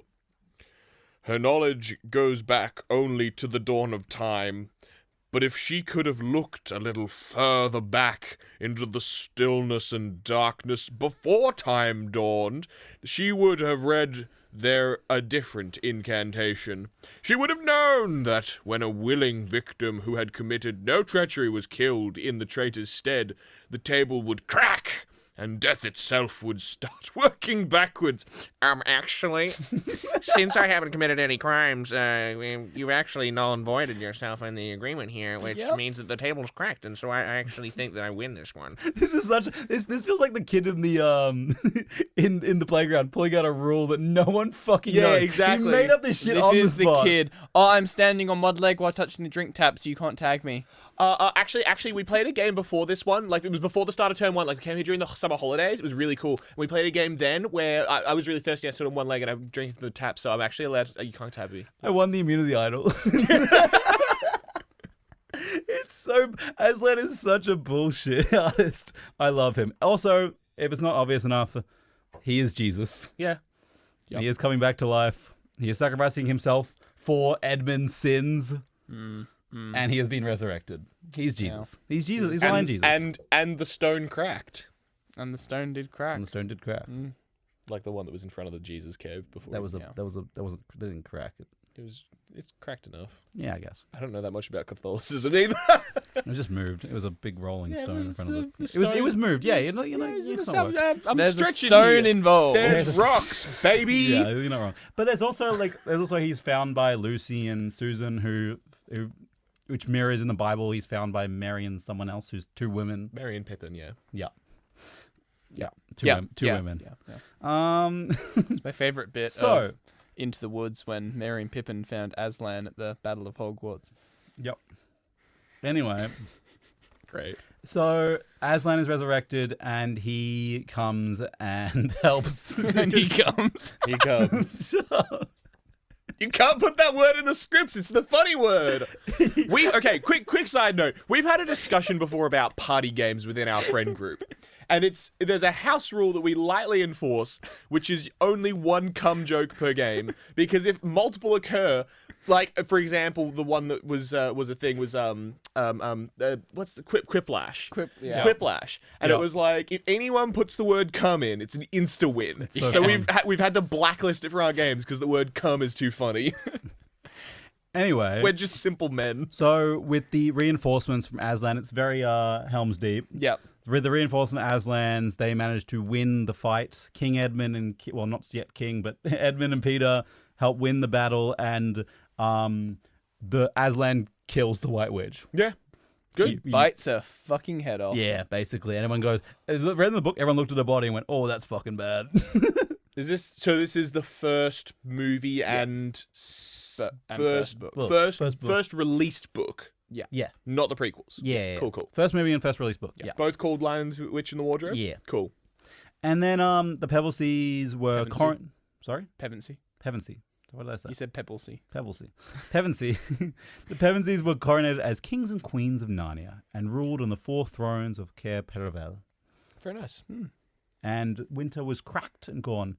And by the way, as they were arriving, as winter was going away, Santa came and Fuck off. gave them Fuck off. their weapons No, to fight fuck the off. battle. Fuck off. I'm not Yeah, even he's the joking. one that gave them sword. Santa's the And sexist it's- one. Santa. Yeah, Santa's the The sex. answer was Santa. Yeah. That's why when you said Satan, I was like, whoa. Kind of close with the letters there. Right. Okay. I was going to ask how is Santa close to Satan, but no, that makes sense actually. So yeah, Santa is the sexist. Santa is the sexist. Ho ho ho! Merry Christmas! Here's some ornamental weapons. You can't use them. You can't use them. That's against the scripture. Ho. You girls don't. But the funny thing is, which is it? The funny thing, I don't know. Maybe it's different in the book actually. Because answer me this. Because in the movie, at the very least, the way that it happens, Santa may be like, "Oh, but you're women, so you aren't going to help out in the war. The weapons are for the boys, really." Edmund and Peter are getting fucking destroyed by. They've got an army with them, and they're being destroyed by they're basically fucking dead, right? Yep. And then it's Lucy and Susan who bring Aslan and all the reinforcements with them. So it's Lucy and Susan that kind of win the battle, you know? So, by the way, in the movies, he literally just says, he only says to Lucy, so he doesn't say it to Susan. He says to Lucy, be careful. Like, he gives her a small knife and says, I only want to use this self-defense. In the books, he literally straight up says to both girls, you're not fighting. I see. Way more so. And it's because Yeah. even if you watch the movie, like, she's practicing with the knife and Susan's practicing with the bow. Like, they're ready to go to battle. Yeah. Whereas they basically say, we're not bringing you to the battle. And that's why they're left behind in the... Yeah. But they're not bringing you to the battle. I was going to say, because in the movie, he doesn't say to Susan, he says, hey, Susan, here's a bow that will literally never miss. It's enchanted. And then he goes to... Hold up. Yep. Hold up. Did you say there's a scene of them practicing? Yeah. Yep. You don't need to. Yeah, Oh, she but misses. How? In the movie. I don't know. It doesn't miss in the book. Incredible behavior. and then the little girl that gets given the knife, that's when he says the line about this is for self-defense. Don't go near about which it kind of makes sense. a little girl. He's She's a child. talking She's a to child. us. They're He's all children, talking by the to way. Yeah. a 6-year-old. Sorry. They're all children, though. Like, Yeah, they're all yeah. children. I wanted this to be... No, Yeah, no, but I get like that, there's but, like, she's like 10. She's 10. I think she's 9. I She's think 9. I thought she was like 7. She's like 6. Yeah, she's young. She's not 6. She's like 9. 8. 8. Okay. That's pretty young. Yeah. That's young enough where you would expect to not see her in war. I would expect any wouldn't children wanna- to be in war, but yeah. Yeah, but if I had to pick out of the bunch of them, I'd pick the older ones. Yeah, that The is fair. 8-year-old, I'm telling not the back women. up. The older According to Santa. Yeah, according to Santa. Fuck Luce, Santa. Susan's age and onwards are old enough where I'd give them a sword and helmet at Helm's Deep. Lucy's too young. I'd give Edmund something. Actually, I'd give honestly, if we're at Helm's Deep, I'd give everyone something. What else are you gonna do? Well, like, I mean, but and put them on the battlements, you know? Okay, I'd have to consider that one. Anyway, so Santa's a racist. Sorry, a sexist. He's probably Listen, also we've got a racist. lot of followers now. I'm really thinking we got the clout to cancel Santa. I'm really feeling it. Also, Santa never comes up again. He comes Never? up once. He's never shows up. So again. hold up. Hang on. Mhm. What was the first appearance of him? That was it. That's it? That's it. That's it. That's it. That's it? He comes, gives them gifts, and leaves. Never to be seen again. He said the funny word. I hate you guys. Anyway, so it is, but yeah, they do have the reinforcements of Aslan, but like, it's supposed to be in the book. It's like Susan comes and shoots some people. Doesn't do that in the book. Oh, okay. Yeah. Okay. So fair did the enough. boys just win in the book? Yeah. Oh. Well, no, I think Aslan comes with more people. Oh, cool. Yeah. Aslan, you'll see a pattern as we go. Everyone's losing, and then Aslan shows up and they win. Because he's there to He's redeem Jesus. their souls. He's Jesus. Anyway.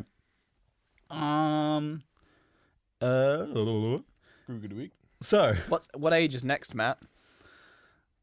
this started very good times. The white this started this is the golden age. So this started the good times of the golden age. Yay! Good The times. White Witch's forces were cleared of Narnia after a brief conflict with the Clawmen. A democracy was opened up. Diplomacy was opened up, and they managed to have some sort of peace agreement with them. There's even an alliance built with the Telma and the Narnia Empire. And the So Arkland during was the still kind of whole part of during the Narnia as well. whole long winter, whatever. Yeah. Long night. I mean, it's literally called the Long Winter. It's pretty similar. So in the whole like winter, Mhm. were Tolmar and Colmar? Clawmen. Clawman and Tolmar, Yeah. were they just still kingdoms with humans living in them? Yeah. Okay, I mean, all the humans were either kicked out of Narnia or killed. Okay, good to know. Good to know. Yeah. So there wasn't any humans in Narnia because they basically the witch was scared of the prophecy that said like Adam's son and Adam's Yeah, thing. yeah. She hated humans. Yeah. Get him out of here. Get him out of here. I don't blame her, honestly. One thing she kind of had a good. Hey, if I had the choice between all talking animals and humans, I would pick the talking animals. Exactly. I love Strawberry. He's great. Anyway, so there was as I said, the brief conflict. Queen Lucy and King Edmund fought a bit of the Clawmen to save the Arkland people, and King Peter fought a conflict with a force of giants from Edensmore in the north, which is the land above Narnia, basically forcing them back into the land and keeping the borders of Narnia. We'll see that Narnia is kind of like a very imperial empire, but it's kind of weird. Yeah. Anyway, That's fine. I think it sounds great. I mean, imperialism Of course is you would, kind you of the really most would. basic form of governance. yeah, It makes perfect sense for the age period he's aimed at. yes. After 15 years, this age came to an end when the kings and queens were out hunting for the white stag and found a lamppost and ended up going, this is familiar. They're kind of like forgetting, and they fell back through the wardrobe to Earth. Nice. So before they kind of forgotten their old world, and now they've kind of fallen back into their teenage bodies. Great. And Lucy went from being, she would have been a 23-year-old to being an 8-year-old again, Yeah, mood. Yeah, which is fun. it's pretty shit. Pretty shit. I do that some days. You do? Yeah. Fair Turn from a 23-year-old to an 8-year-old. Please, I'm not going to read into that, and I don't want to. And anyway. I turn into a child. I lie on my bed and Okay, I have cool. a little nippy nap. Cool. I have some warm milk. I was more looking at the isolated quote of I go from a... I'm just going to move on. I have no idea what you're talking about. Yeah, let's move on. It's best if we... What's next, Matt? I'm hungry. Thank you. Then the Dark Ages began. Mm-hmm. And these ages went for the next 900 years. That was a really short golden age. Yeah. It's like the very short It's golden like a age. Civ 5 turn golden age. It is 15 years of good times, but it is very hard. Very hotly debated what happened in these times. Right, not much is known, and a lot of the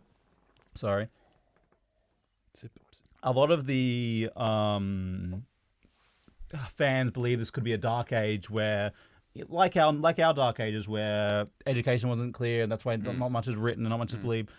But there's not much evidence of that, and the only evidence that we kind of have is kind of believes the exact opposite. There's a line from my favorite historian, who is a unicorn, Nice. and he says, who's been around. They live for the whole world, so he's been around since the dawn of time. And he says, I can't remember his name, but he does say, in between their visits, there were hundreds and thousands of years when peaceful king followed peaceful king, till you could hardly remember their names or count their numbers. And there was really hardly anything to put in the history books. We did such a good job governing that it was so fucking boring. It was harvest season, winter season, go back, just that and that and that and that again. That's fair. That's fair. So a lot of it's basically just like, yeah, it was kind of great, and we didn't fucking think about the books, baby. We just Yeah, that makes sense. we just had a good time. Tolkien's just like, hey, C.S. Lewis, you missed a bit of history there. He's like, nah, it was boring as fuck. No, nothing to write down. Yeah, Eat shit. that's pretty much the extent shit of the and Tumblr. That's pretty much the extent of the Tumblr memes between them. Oh, fair enough. Yeah. I have a question. Yes. So the Golden Ages, and okay, so maybe it could be argued that parts of the Dark Ages were still Golden Age, I guess. Yeah, I mean, the most evidence we have is that they were just boring, Yeah. and they were actually really good. Yeah. And we know that Peaceful King followed Peaceful King followed Peaceful King. Yeah. My question is twofold, because something that I've always wondered from watching movies. Do the Pevensey kids, being adults that they are now, I know what you're gonna ask. are there more humans in Narnia? Do they meet more? Do they bring more humans into Narnia? So, it is believed that the humans from other realms are now welcome in at this time, especially from Arkland, which is basically like a joint part of Narnia. Yeah, okay. It's like they're like sister and brother states. Yeah, okay, cool. And my other question is, obviously, I'm not gonna. Okay, you get other humans coming in? Yeah. Is there descendants of the Pevensey children living there? No. Okay, so the Pevensey adult kids don't like get married, have like descendants. Okay. It is unknown who the next descendants become. Okay. It is believed they found descendants of King Frank. Oh, interesting. That's one of the fan theories. Interesting. Interesting. Because there would have been, I mean, nearly everyone's a fucking descendant of King Frank. How else would they be? Yeah, let's go King Frank. Yeah. So they would have found someone who they could track back the descendants, and they could be like, put him in charge. Okay. Because there were still kings of Arkland. So it's like, maybe it was like how England and Scotland had to borrow a king. You know what I mean? So maybe they borrowed a king. Yeah. Okay. Went, yeah. Can we have one of you? Yeah. You're still royalty. We'll just take one of you. Yeah. No. Fair enough. That Put you in charge of Narnia. That makes sense. Cool. So, okay. Interesting. Because there was a time where they went to search for them, and they were like, "What the fuck?" They were lost because they fucking kings went out hunting one day and they didn't come back. We had 4 kings and queens, and all 4 of them just disappeared. And we named a pool after them. We love you, Harold Holt. We love you, Harold Holt. God bless. God bless. Harold Holt's the sort of dude that would go hunting a stag and disappear. I mean, he went swimming for one, and he just. That's literally what he did. I know. He's great. Okay, interesting. I don't know. I would have thought that one of the 4 of them would have gotten married to some person from another human kingdom, but no. It is never stated, and I think that would be something that would be brought up. Yeah, no, that's what I mean. Like, Well, I think the problem is that all the seats in the royal chamber, the kings and queens, are already filled. They've got 2 kings and 2 queens. So if you get someone else involved in that, What are you going to do with that? then there's too many. And as you know, you can't have sex until you're married. He's right. Because C.S. Lewis is a diehard Christian. yeah, That's right. yeah. Only until Fur Jesus tells you can. Oh, right, lion, yep. Sorry, I was imagining Jesus in a fursuit. That's what you should imagine whenever you see. No, absolutely. I'm not wrong. Yeah, you're not wrong. But yeah. Oh, for context of the Norway listeners, and only Norway, no one else. The Harold Holt was a prime minister who went swimming one day and didn't come back, so we assumed drowned, and so we named a swimming pool after him. Prime Minister of Australia, Sorry, just yes. to clarify. Yeah, of course. No, of Sweden. Well, we were just talking about the Prime Minister of Great Britain not 5 minutes ago. Yeah, it's a very good story. That's true. Anyway, so yes, The this Boring Ages. in 1998, the Telmarine Age began with the Telmarine invasion of Narnia, which was led by the first King Caspian. Is this 1998 Narnia years? Sorry. Yes. Oh, okay, cool. Oh, wow, so we're really far into the future So now. again, we've jumped 900 years of the Dark Yep, Ages. Yep.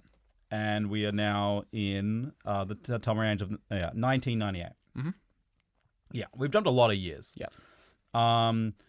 He waged a brutal war against his once allies, Telmarines. the Telmarines against Narnians. Yeah. He cut down trees and defiled streams, which killed... Who's he? You keep saying he, but you haven't King, said... I said King Caspian, led by King Caspian. You didn't say that. He did. Did he? Yeah. Never I keep mind. saying things and you're not listening. Maybe God. it's... I'm He sorry. did. He said it Did he? quickly, but he. Oh, okay. Okay, I'm just silly. Sorry, I'll say it again. Led by King Caspian the First. Fantastic. He cut down trees, defiled streams, which killed dryads and naiads. Naiads. Naiads. I don't know what naiads are. River spirits. Oh, cool. Boring. Fair enough. Any survivors, like magical creatures or talking animals, fled Narnia. Over the coming years, all magical creatures and talking animals left Narnia, leaving them to be forgotten as myths. Any leftover animals turned mute. That's sad. What about the horse? Fled. It's gone. Well, Strawberry. Yeah. Probably long dead. What? It's a Pegasus. I don't fucking know how long they live for. I don't know. That horse would still be kicking around. Maybe it could be. He's not here. He hasn't come up again. That's pretty sad. He's hanging out with Aslan. Yeah. Mhm. Yeah. It's best to say In heaven. Oslan. He's having an Aslan in heaven, which we'll get to.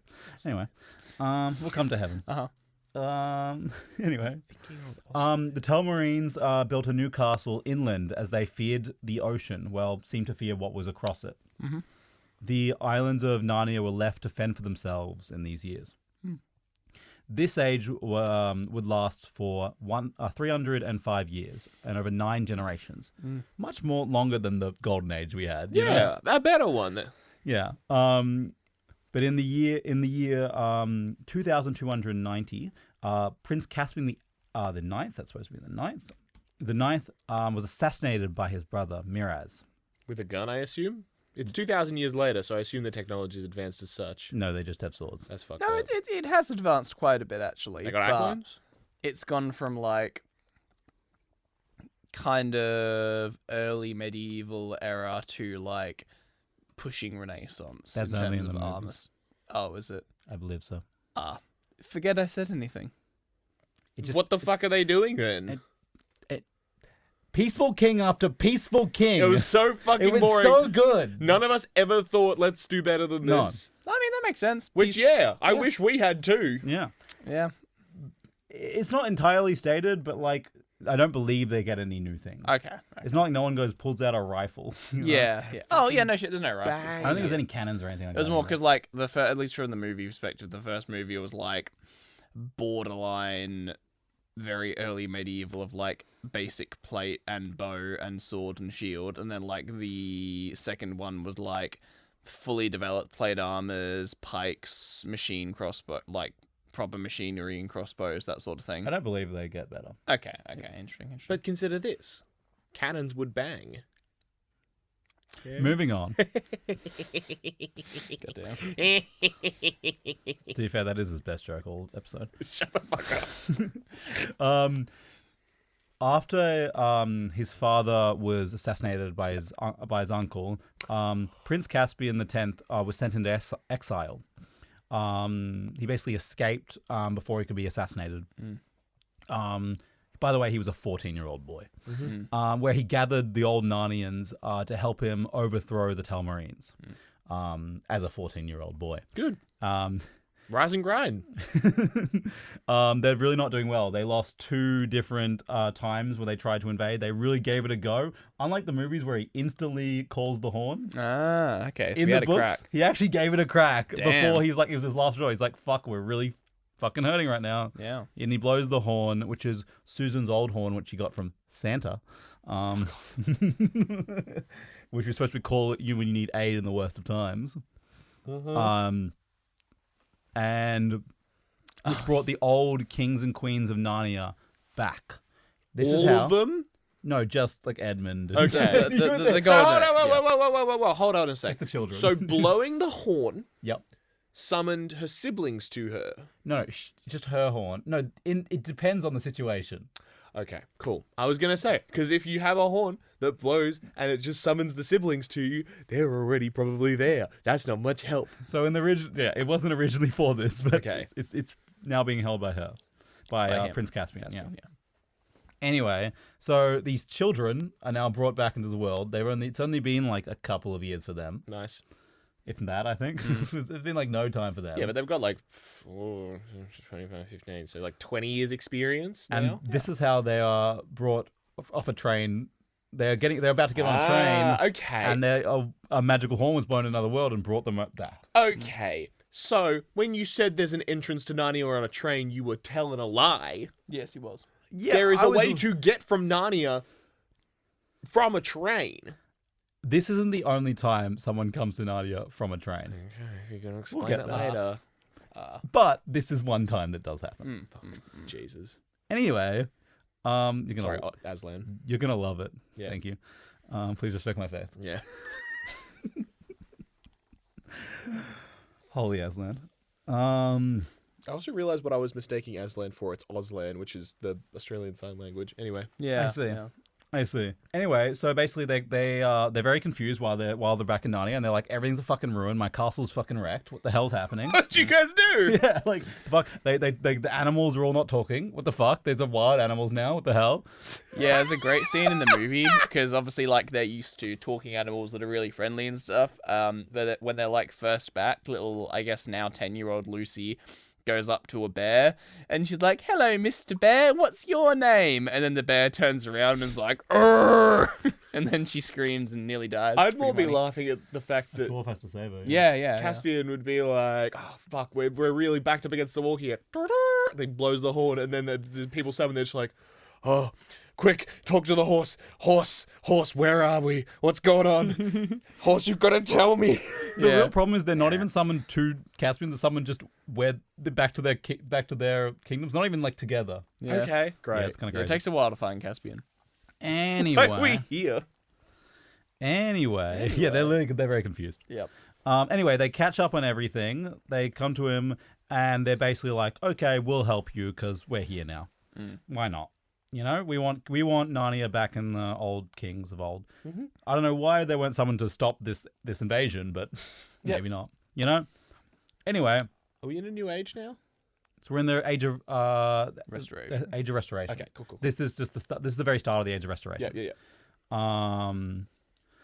So they all caught up and they helped turn the tides with Aslan's help. So they're fighting in what was the second battle of Baruna. The first battle was the one they won against the White Witch. And they're fighting. It's very equal. And then Aslan shows up and just wins for them. Yeah. Again. He does that. Again, he does that again. He just summons like tree spirits and fucking kills them and then in the movie, he summons that water spirit just to destroy the bridge because they're retreating on a bridge. In the books, he just does that to kill a bridge. You just don't like the pretty bridge? funny. He does a lot of things on the way to the battle that he didn't have to do. He goes and kills a lot of people and destroys a lot of things. Yeah. Just because he can. Just to show him. Yeah. I'm back, baby. He's a real like Old Testament God kind of thing. Just does things because he can. Anyway, and another weird thing. Every time these guys see Aslan after, he's bigger. Huge. Yeah, he gets bigger. Wait, like turn your head away, look back bigger? No, Or- like every time they come back to Narnia. Okay. This is supposed to represent Jesus growing in their heart. I'm not even joking. That's fucking... In the next book, you know, he's bigger in the Caspian. Yeah. He's bigger. Yeah. But then in the next book, they don't do this. But he's supposed to be the size of an elephant. Nice. Big lion. So he's very big. Big lion. Listen, I would love to to take a screenshot from the movie, be like, what does this represent to like a literature thing? It's like, leadership and pride. No, Jesus Christ in our hearts. Big lion. Big lion.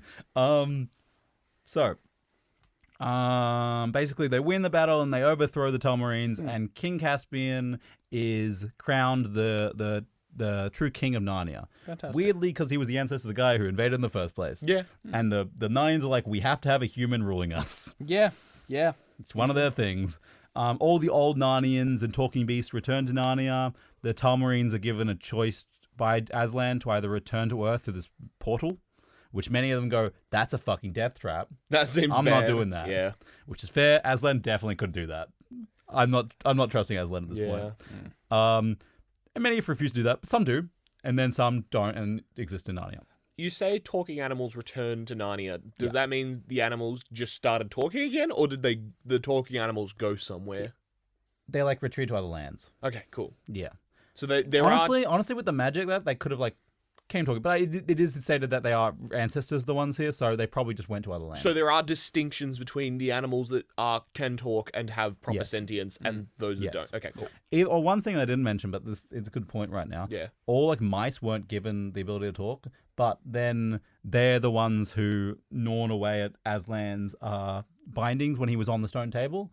And then when they did that, he was like, okay, cool, you guys are cool. And he made them be able to talk after that. And then all mice can talk after that. Rise and grind. If your circle isn't enhancing you shouldn't be part of that circle. Exactly. And that's why the mouse in the Voyage of the Dawn Treader is so obsessed with Aslan. It's Prince Caspian. Prince Caspian. No, the Voyage of the Dawn Treader. Well, he's in both, actually. He's in both. It's not the same mouse, though. Yeah, it is. Is it? Yeah. Get fucked. What do you mean? David is a amazing. voice actor, but yeah. Oh, there you go. Semantics, man. Yeah. Just talking. They wanted to get a voice actor. Sorry, guy. They wanted to get a voice actor who sounded older, but they ended up getting someone who was younger. It was very weird. There you go. Yeah. Anyway. So Prince Caspian did it. Yeah, so he did it. I need to take a drink of water. Tell some jokes. Go. So, lions, am I right, guy? I'd be lying if I said I knew what the fuck is going on right now. So, Narnia is restored. It's their age of restoration. Narnia is restored. There's a true king who's not even a Narnian is in charge. Everyone's back. Everyone's having a good time. Mm-hmm.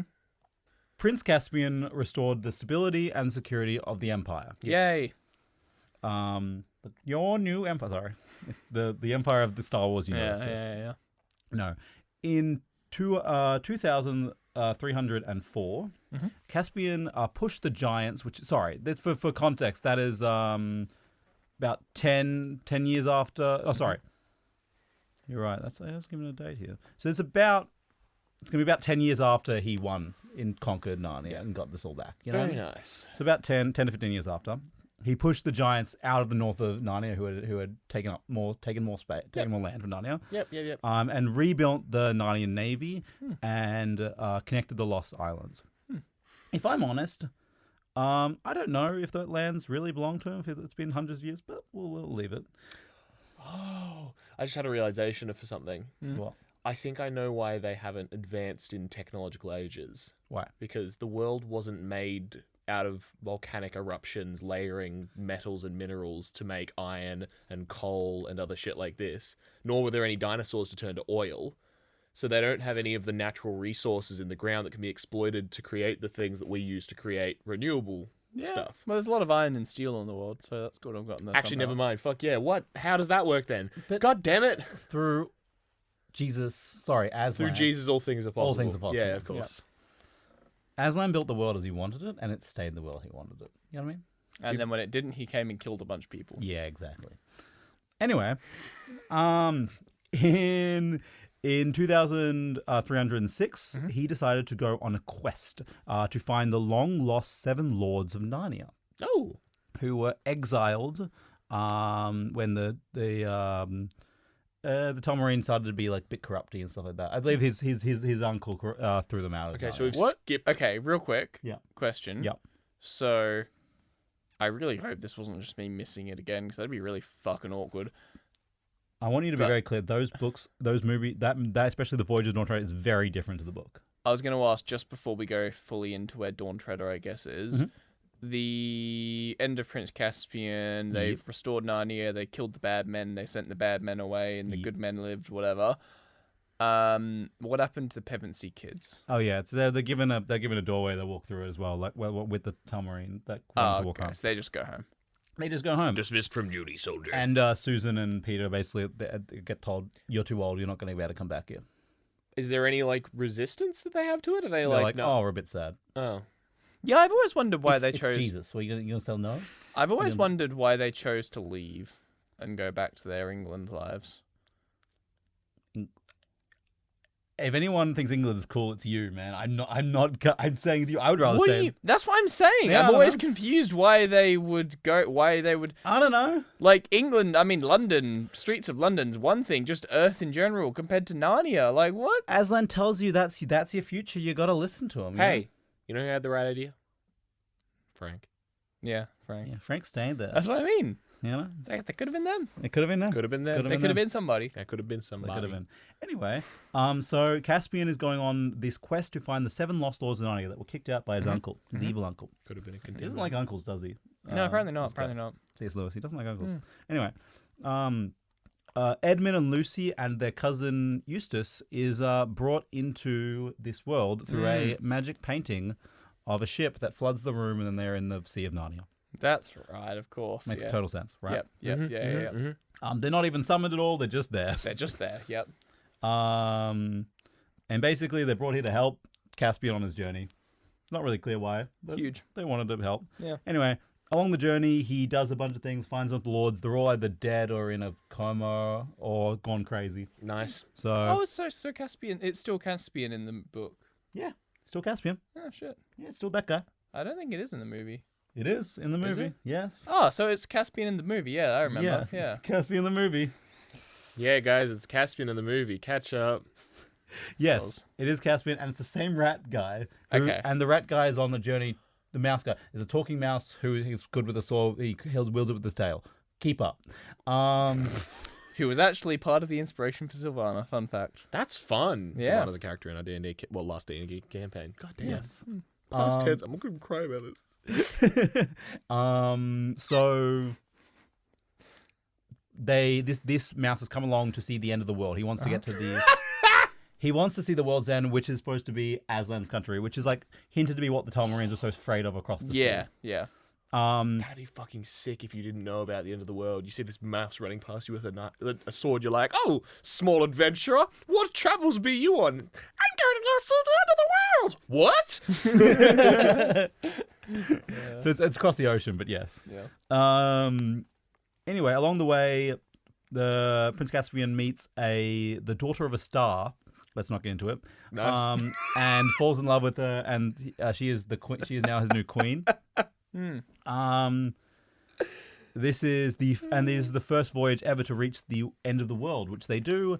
And guess who's there? I was as Aslan. Santa Our Claus. little boy Aslan is Says waiting. Santa Claus. No, it's Aslan. But he's the big as an elephant and he's now. as big as an He's elephant. an elephant man. And there's a moment where he's a lamb before he turns into Aslan. That's crazy. What could that be an allusion to? I don't fucking know. pretty on the nose. Who knows? And this is when he states that you know me in your world just by another name. He's pretty clear. And this will be the last time, I believe. Yeah, the last time that Edmund and Lucy will come to Narnia. Yeah. So they're done. Their time's up. Eustace, their cousin, gets turned into a dragon, though. Yeah, at one point he touches. So in this world, if you touch dragon gold, a dragon's hoard, you're cursed to become a dragon. Nice. Yeah. So their little annoying cousin becomes a dragon. Yeah. You remember? Okay, you remember the most recent Guardians movie? Guardians 3. Yep. You remember the dude that played Adam Warlock? Yes. The golden man. Yeah. Yes. Golden dude. Yeah, him as like a 7-year-old is the Eustace character in the third Narnia movie. Have you seen Maze Runner? I have. You know the evil kid in that movie? The big eyebrows? Yes. Eyebrowed kid? That's him. Are you talking about the guy who was the kid on what the fuck? He's also a meme template. Yeah, from the drug movie. Yeah. Yeah, that one. Yeah. Yeah, him. Eyebrows Yeah, kid. him. If you Google eyebrows kid, he comes up.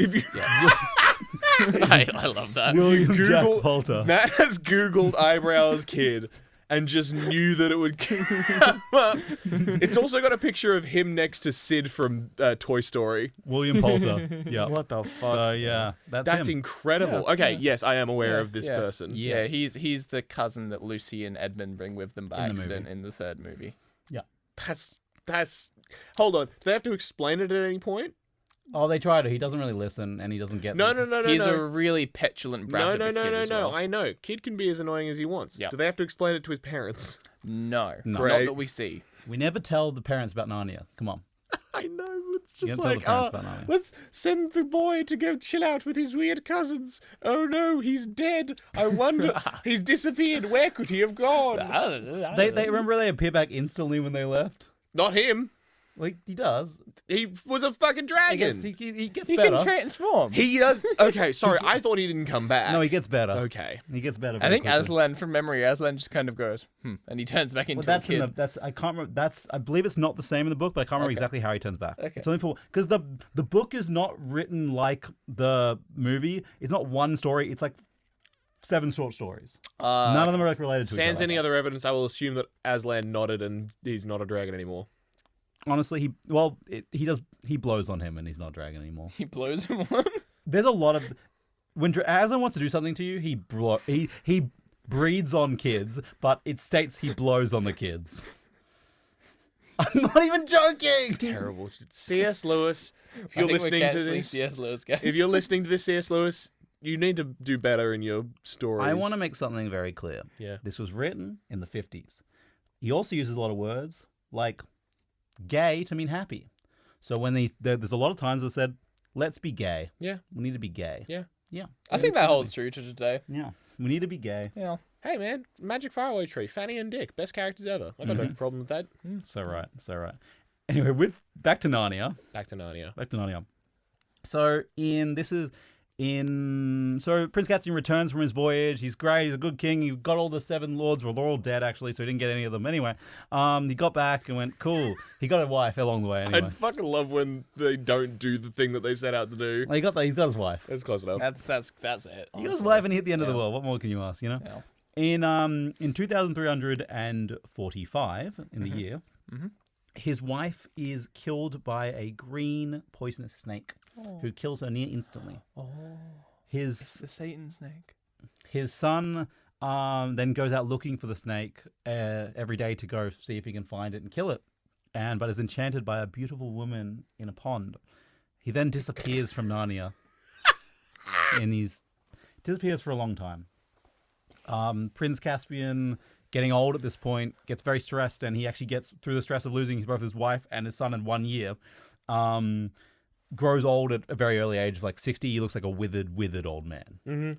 Mm-hmm. Like that guy from Lord of the Rings, who's the "you've no power here" thing. Yeah, honestly, that's very good. That's a very good thing. I Yeah, don't know his name, but What's the name? Theoden, king. Yeah, that one. King in the halls, king of the. He's the king in my halls. Let me tell you. I don't He's know. the king of Rohan. Anyway, so this is when Eustace and his friend Jill is brought to Narnia to help save the prince. So they are brought originally. This is an interesting part of the story where they're brought originally not to Narnia, but they're brought to Aslan's country. Interesting. World? It's called Aslan's country. That's fucked up. Which is stated that when they are there, they are standing on top of a mountain that is 20 times higher than any mountain on Earth. Damn. Jill then goes to the edge and tells Eustace to look at the edge, and then he falls off. Yeah, it's very funny. Then basically Jill is given some tasks by Aslan, some signs to be like, hey, watch out for these signs, don't get fucked up on your journey, on your quest. He then sends them both to Narnia. And they find this situation right here. So Narnia's not great. Yeah. And they go, and Eustace is like, oh, I know Caspian. I need to go see what he's doing. But Caspian leaves on a last quest before he dies, but they only get to talk to the old dwarf that was helping them out, his old companion in the last few adventures. Eventually, they go north into the giants' country, and they end up finding a land under the earth. Yeah. In this land, they find a race of Earthmen, who serve this woman known as their queen. It turns out this queen is a beautiful woman wearing all green. You might be seeing where this is going. Yes. And there is a knight that wears full armor and is basically her sworn protector. And every night this knight must, he believes he's under a curse. He must tie himself to a silver chair for 1 hour of a day. Or he goes into a fever. He was cursed. He's not a fever where he will just kill anyone around him. But the moment he gets put in this chair and tied up, he comes back and he transforms and he's like, please let me out. You must let me out. I'm trapped here. She's trapping me here, which is very rough for children to work out when every time they're trying to pick between a guy who says, I'll literally kill you if you untie me because I will try and trick you. I will try and fool you. And then when he has to do it, he's like, I'm a trap. Please help me. It's a fucked up situation. Yeah. To put kids through. Yeah. If I'm honest. Come on, Aslan. But thankfully, they have a way to work out because he says Aslan when he's tied up, and no liar can say Aslan's name. That's fun. Yeah, so saying Aslan's name is a thing like you have to be truthful. It's like how vampires can't say God in some mythology, you know what I mean? So he's sown the truth. So they untie him and they'd be like, yeah, the silver chair recharges the curse that keeps me bound here. Turns out, who would have known it? It's the prince. It's Caspian's son. They found him. Yeah. And the witch comes by and goes, oh, fuck. So she plays them a song and they all get nearly hypnotized. She literally does a dance and plays a song. Wait, is this Jadis back from the dead? Now, great question. I feel like the fact that you're saying it's a great question means it's actually a terrible question that's going to lead to a very long answer. It's a great question that will lead to a very long answer. Great. We don't know where this fucking woman comes from. There is no origin story for her. It's known that she is like the same kind as the witch. We don't know if that's meaning the same witch or the same bloodline or the same anything. Maybe it's her sister. Could be her sister, but her sister died. Well, she said that she died. Yeah, but how'd she get here? How'd she get to Narnia? We don't know. Else. There's many different theories. Either it's the resurrected version of her, it's another witch of Narnia that she taught when she was up in the north, or it's like her. It could be a dryad because she's connected to rivers and stuff. Could also be her daughter. Yeah. But the interesting thing is, it's not. She fills the same role of like Satan in this world without having to be. It's not really known. Yeah, interesting. Anyway. So she then tries to trick them, and all but one of their friends they brought with them, which I haven't really mentioned yet, but I'm not going to go into because it's a long story because we're going to get through this timeline. Yeah. But it's another race of people. Anyway, very stubborn race of people. Nice. But that person doesn't fall under the victim of the song and breaks everyone out, and then they fight her. Yeah. Fantastic. And they win. And Caspian slices her in half. Nice. She turns into a giant snake and wraps around him, which is supposed to prove the points between like his mother and the snake, and she is the person who killed him up. Yeah. If that wasn't obvious enough. Is this? So this is Caspian the 11th now. I don't believe his name is Caspian, but you just called him Caspian. Let's call him Caspian. Sure. Caspian the 11th. I don't believe his name's Caspian, but I mean, there's already a bunch of them. I don't know. Anyway.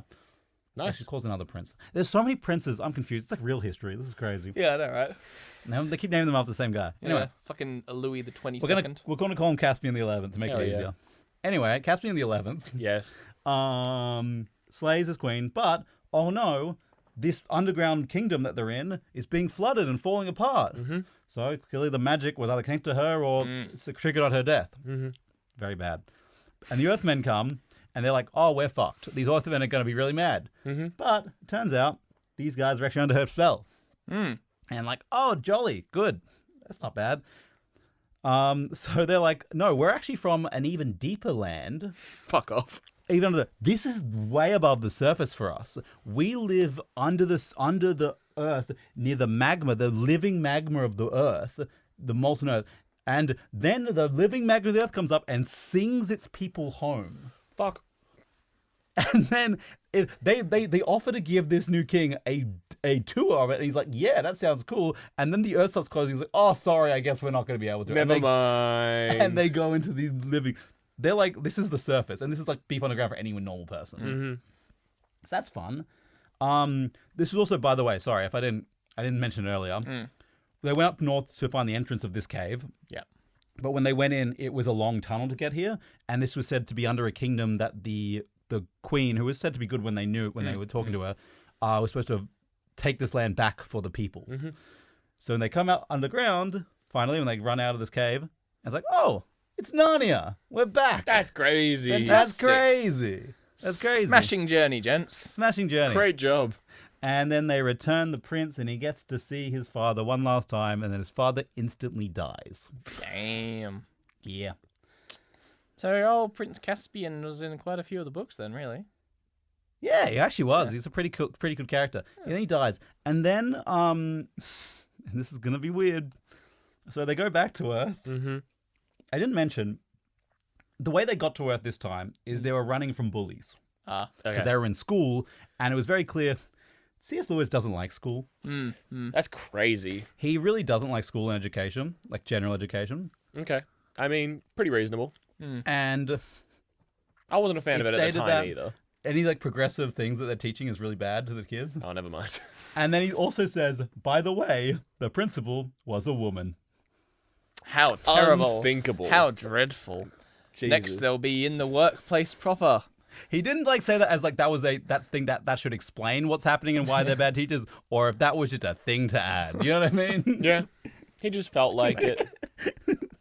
Anyway, but Oh dear. Aslan, Yeah. Yeah. It's very dumb. Eustace and Jill are brought back to Earth, but also Caspian is there Nice. in his like hot normal form. He fucking He's died. back. He's died. He's back from the dead He's back, baby! on Earth. Yeah. Yeah. And he gets given the sword. They give a sword to the children, and Aslan says, "Let's go chase those bullies." and he like roars out, and he roars, and like they break half the school, and they like scare the bullies and scare the I teachers. know how to deal with this. I've dealt with this before. Sword time! And then Aslan goes back and brings Caspian back to his country, his land. As Jesus did. Exactly. As Jesus did. Do as Jesus willed.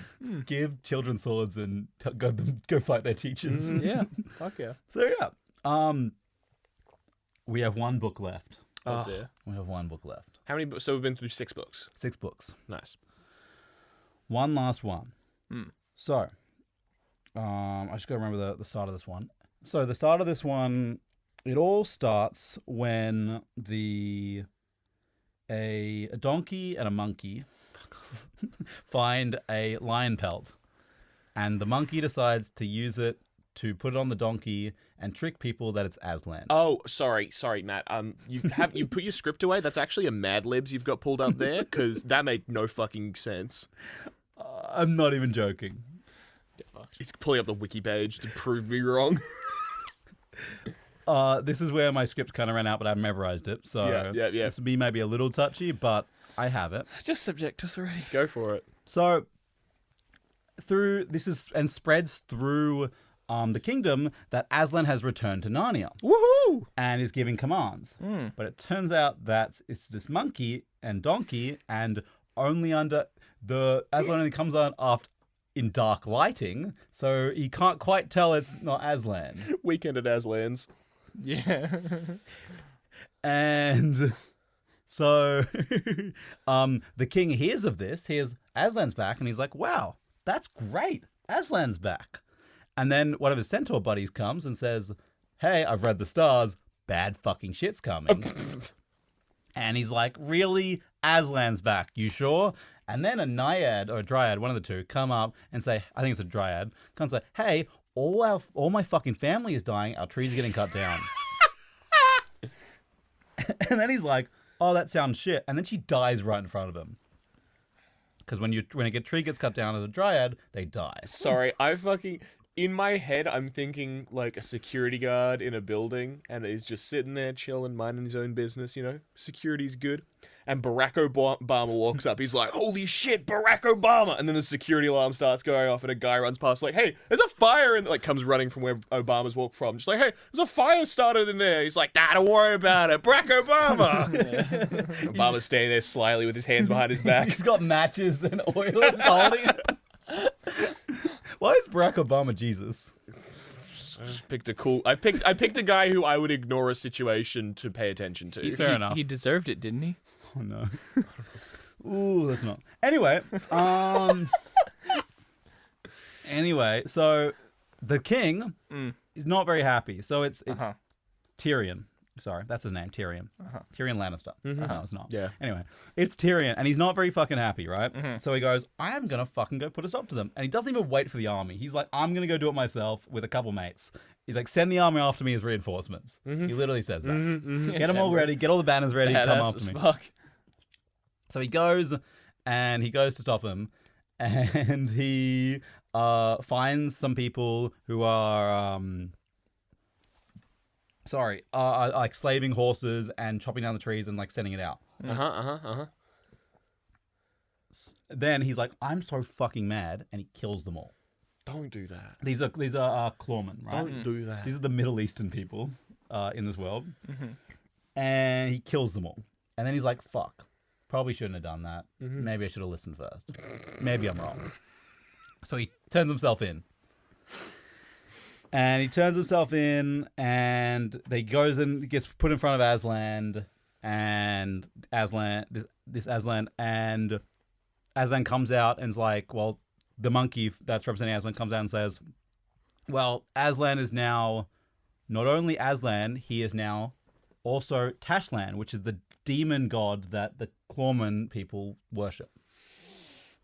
This is, I didn't really state this earlier because it's a lot, but this is set up in the Horseman's Boy. I'm glad that this monkey's bullshit lie about Aslan is being set up in Povius. I'm glad this historical basis. So there's a demon god called Tash, who is another representation of Satan in this world. Who all the... It also kind of, not really Satan, it's kind of also like, in a weird way, I'm not going to get into it, but like the Islam version of God supposed to represent here. Anyway. Catholic 1940s, I get it. Yeah. Christianity, right? Yep. Anyway, Tyrion's the only one who just, like, sees through it. He's like, this is wrong.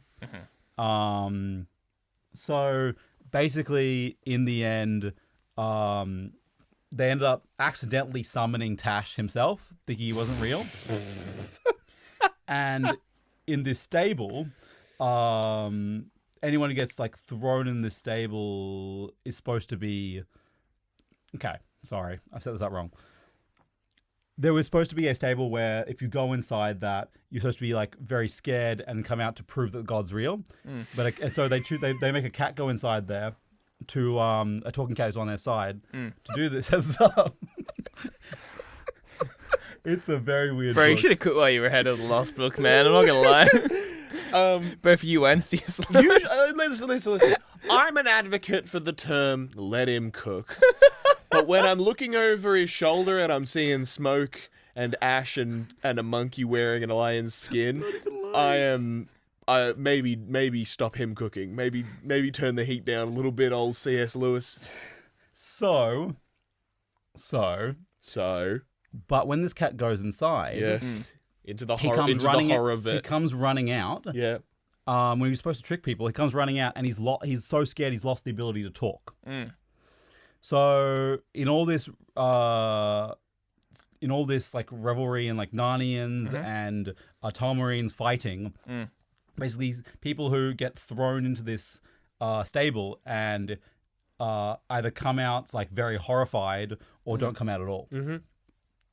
And in all this confusion, it is told by some newcomers to Prince Tyrion from Narnia, and I'm going to say this sounds ridiculous, but read the book. It is fucking ridiculous. Mm-hmm.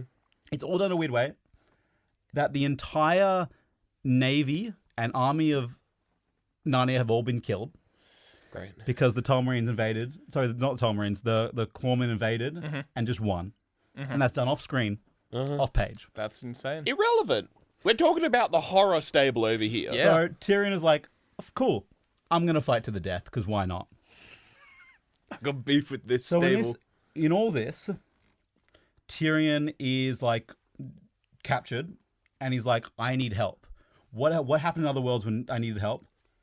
Oh, kids from fucking another world came and helped me, right? Yeah. So he dreams of them and they see him too. And they're like, oh, cool, we need to come help you.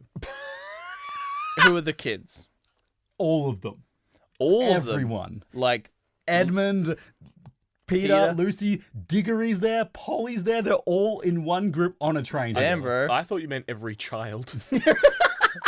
All of them. No, all like the original people are Yeah. all there, right? Damn, bro. Okay, That's pretty okay. intense. Yeah.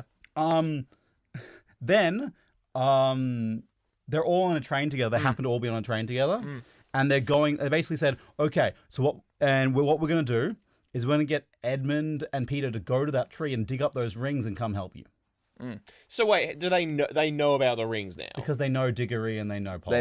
They meet Diggory on the train. Yeah. Oh. But so they all remember it as well. Yeah. This confirms to me that Polly and Diggory went to the fucking upside down Mysterio fantasy world, came out, were like, that was weird. Anyway, let's be besties anyway, and remembered the whole thing. 'Cause Yeah. You were pulling some face stuff. You're like, well, they might not remember. It might have been a Well, it's dream. not about- yeah, it's weird, but yes. Yeah, you're right. Okay. Yeah. So Anyway, you go to the ring. I'm using evidence. so there's a bit weird because there's a couple of dreams, but Hmm. there's like a week between them. So one of the times I don't think they're together, and then the ones they're on a train together, and that's when they've all collected. So I don't know exactly how they get. I can't remember exactly how they get the vision the first time, but they're all on a train together the second time, right? And then at this time, Eustace and Jill appear to Tyrion and help him. And they're like fighting on his side and help him. But again, it's kind of lost cause because the whole army of Narnia is dead. But and in this whole debacle, they free a group of dwarves, and the dwarves are so sick of all this shit. They're not on Tash, they're not on Azazad, and they decide to go atheist Fantastic. in the middle of all this bullshit going down. Respect Anyway. for the dwarves, man. So the Colmarines basically win the fight. They're fighting as hard as they can, but they lose, and they all get shucked inside this stable. Damn. It's a big stable. Yeah, what's in there? That's what we're getting to. That's crazy. So in here, it's only like Tyrion, Eustace, Jill, okay. and all the dwarves.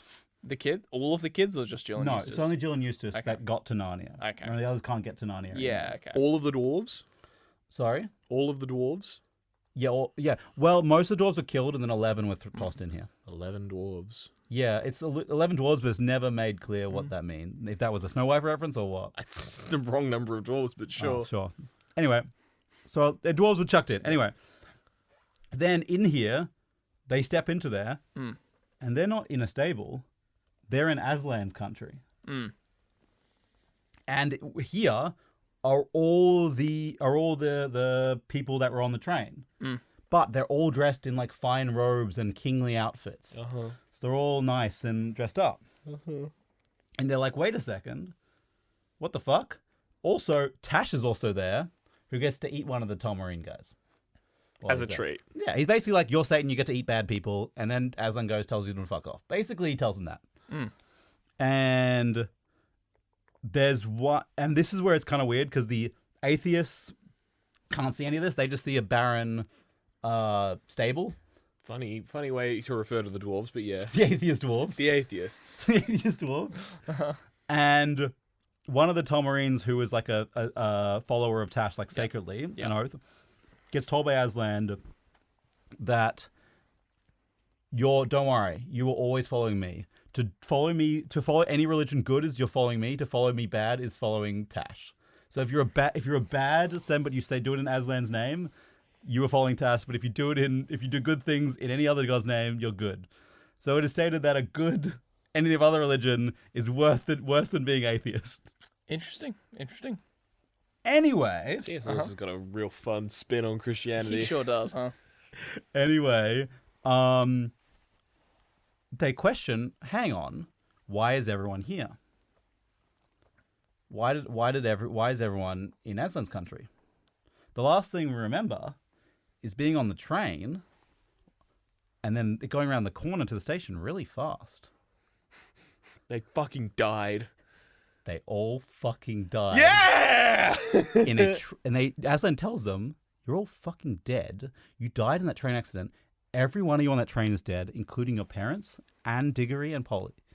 And the only one who wasn't was Susan. Because Susan didn't want to come on the adventure because she didn't believe in Narnia anymore. This is what I mean about the dream, because Susan thinks it's all a dream.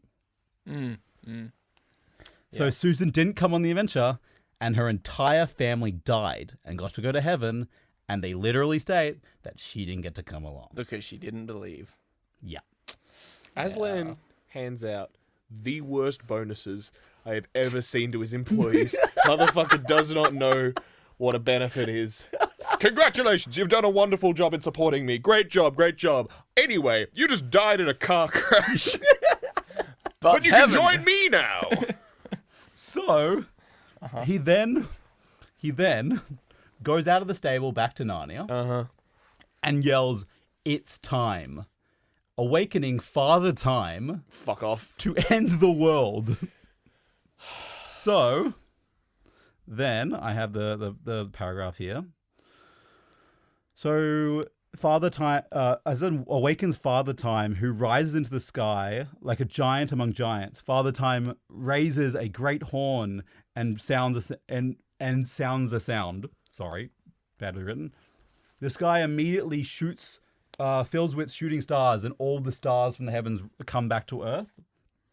All the people of Narnia, rise up from the dead and are picked whether they were good or bad, whether they go to heaven or hell. All the lizards and dragons, salamanders rise from the ocean and eat all the plants. And basically the entire world ends. Father Time, the sun also explodes and Father Time crushes it. Fuck yeah, he does. All this happens. It's basically a giant Book of Revelations moment. Yeah, right. And the world fucking ends. And he takes all the good people and he brings them to heaven. And he lets all the bad people die in this world. So the kid standing on his one leg during Tiggy has just decided that he's just going to nuke the school. He's going to commit arson. He's just like, fuck this. I've had enough of the game. Yep. And this is where it's kind of weird, because then all the kids and all the people that we've known from Narnia get brought to a place. I have a question.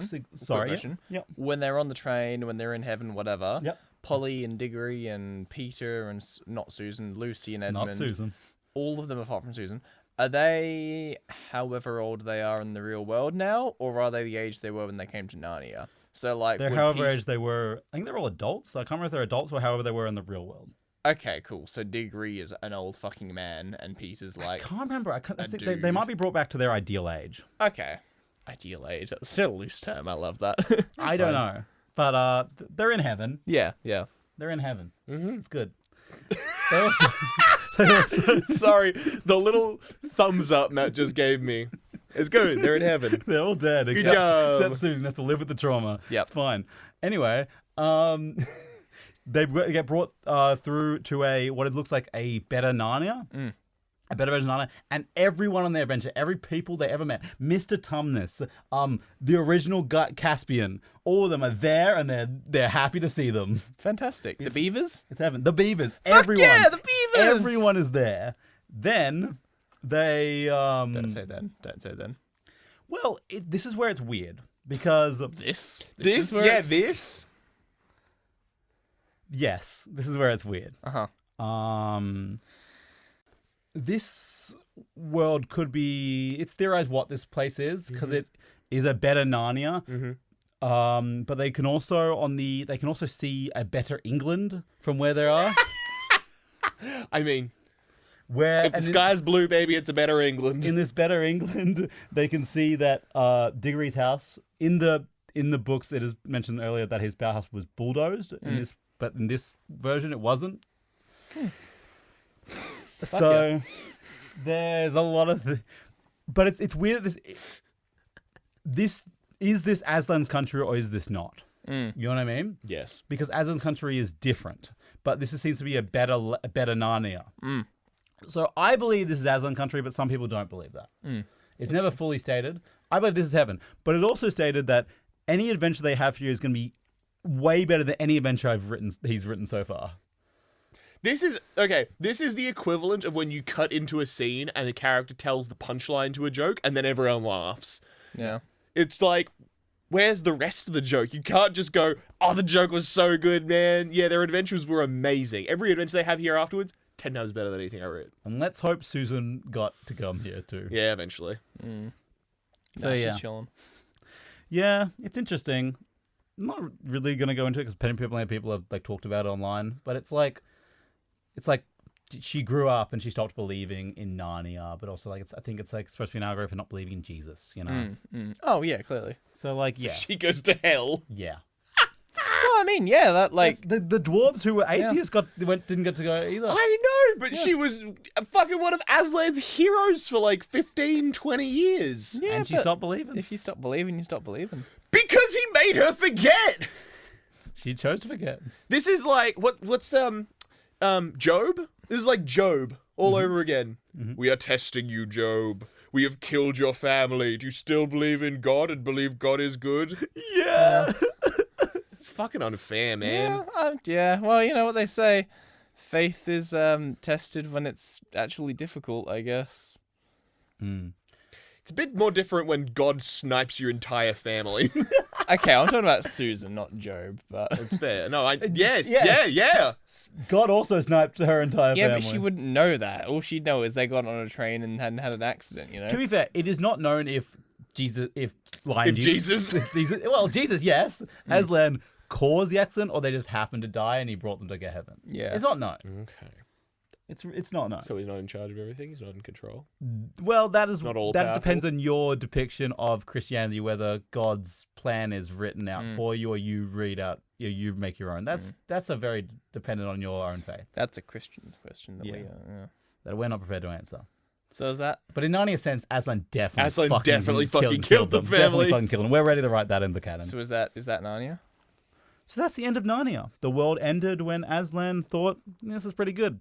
The world only really lasted about 2,400 years. Damn, bro. That was about 50 years in human time. I'll get the exact, I have it here. Yeah, like not even 50 years in human age.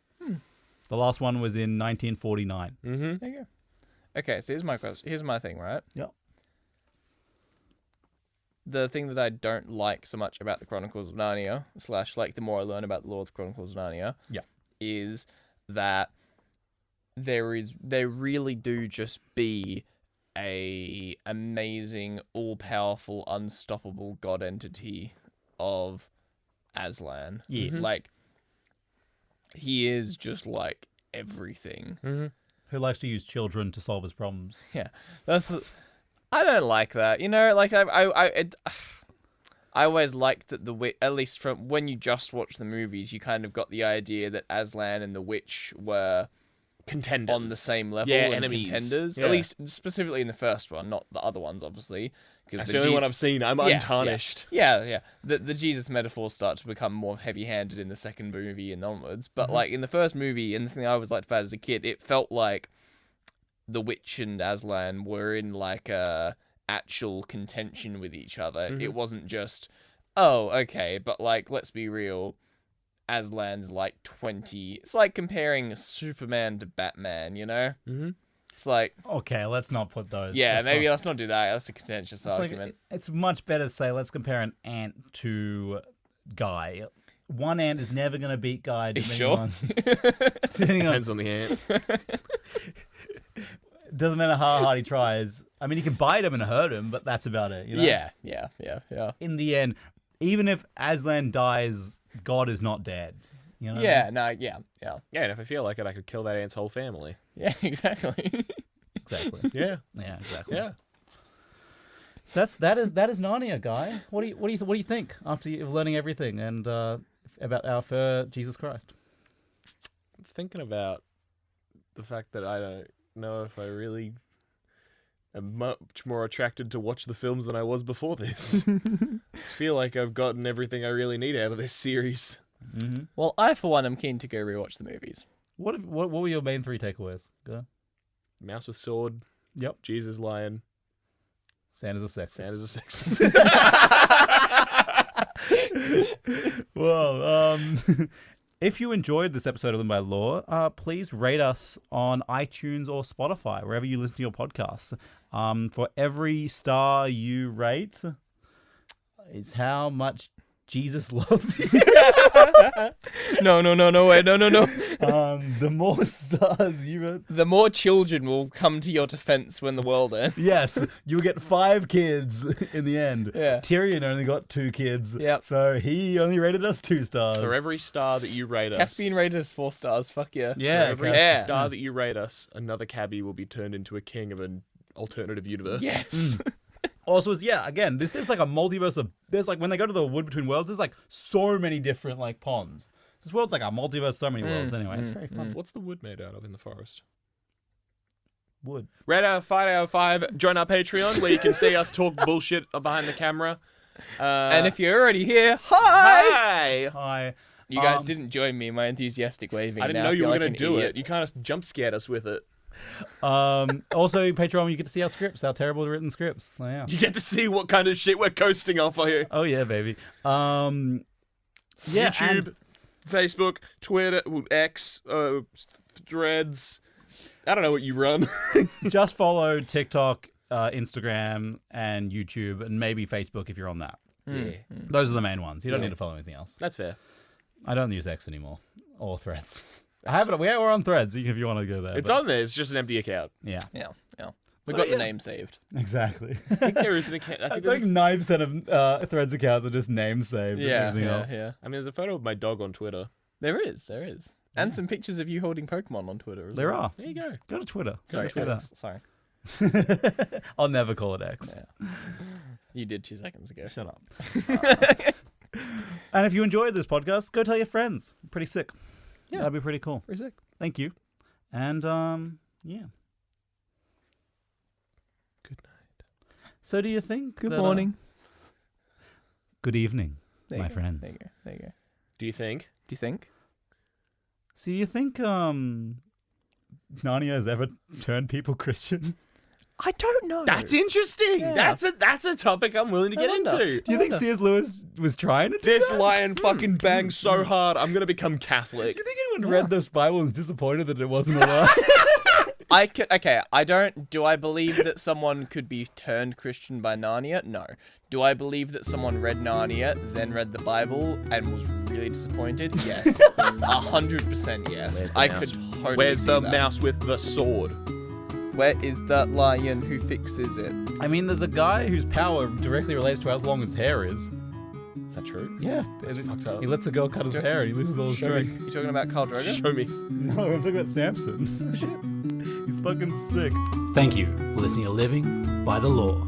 If you enjoyed our podcast, please leave a review, tell your friends, and if you're feeling extra generous, become an official lawkeeper by joining our Patreon today. Follow us on TikTok, YouTube, Instagram, and Facebook at Living by the Law. All links are in the description, and thank you in advance. We have been, and always will be, living by the law. Thank you for your company, and good night.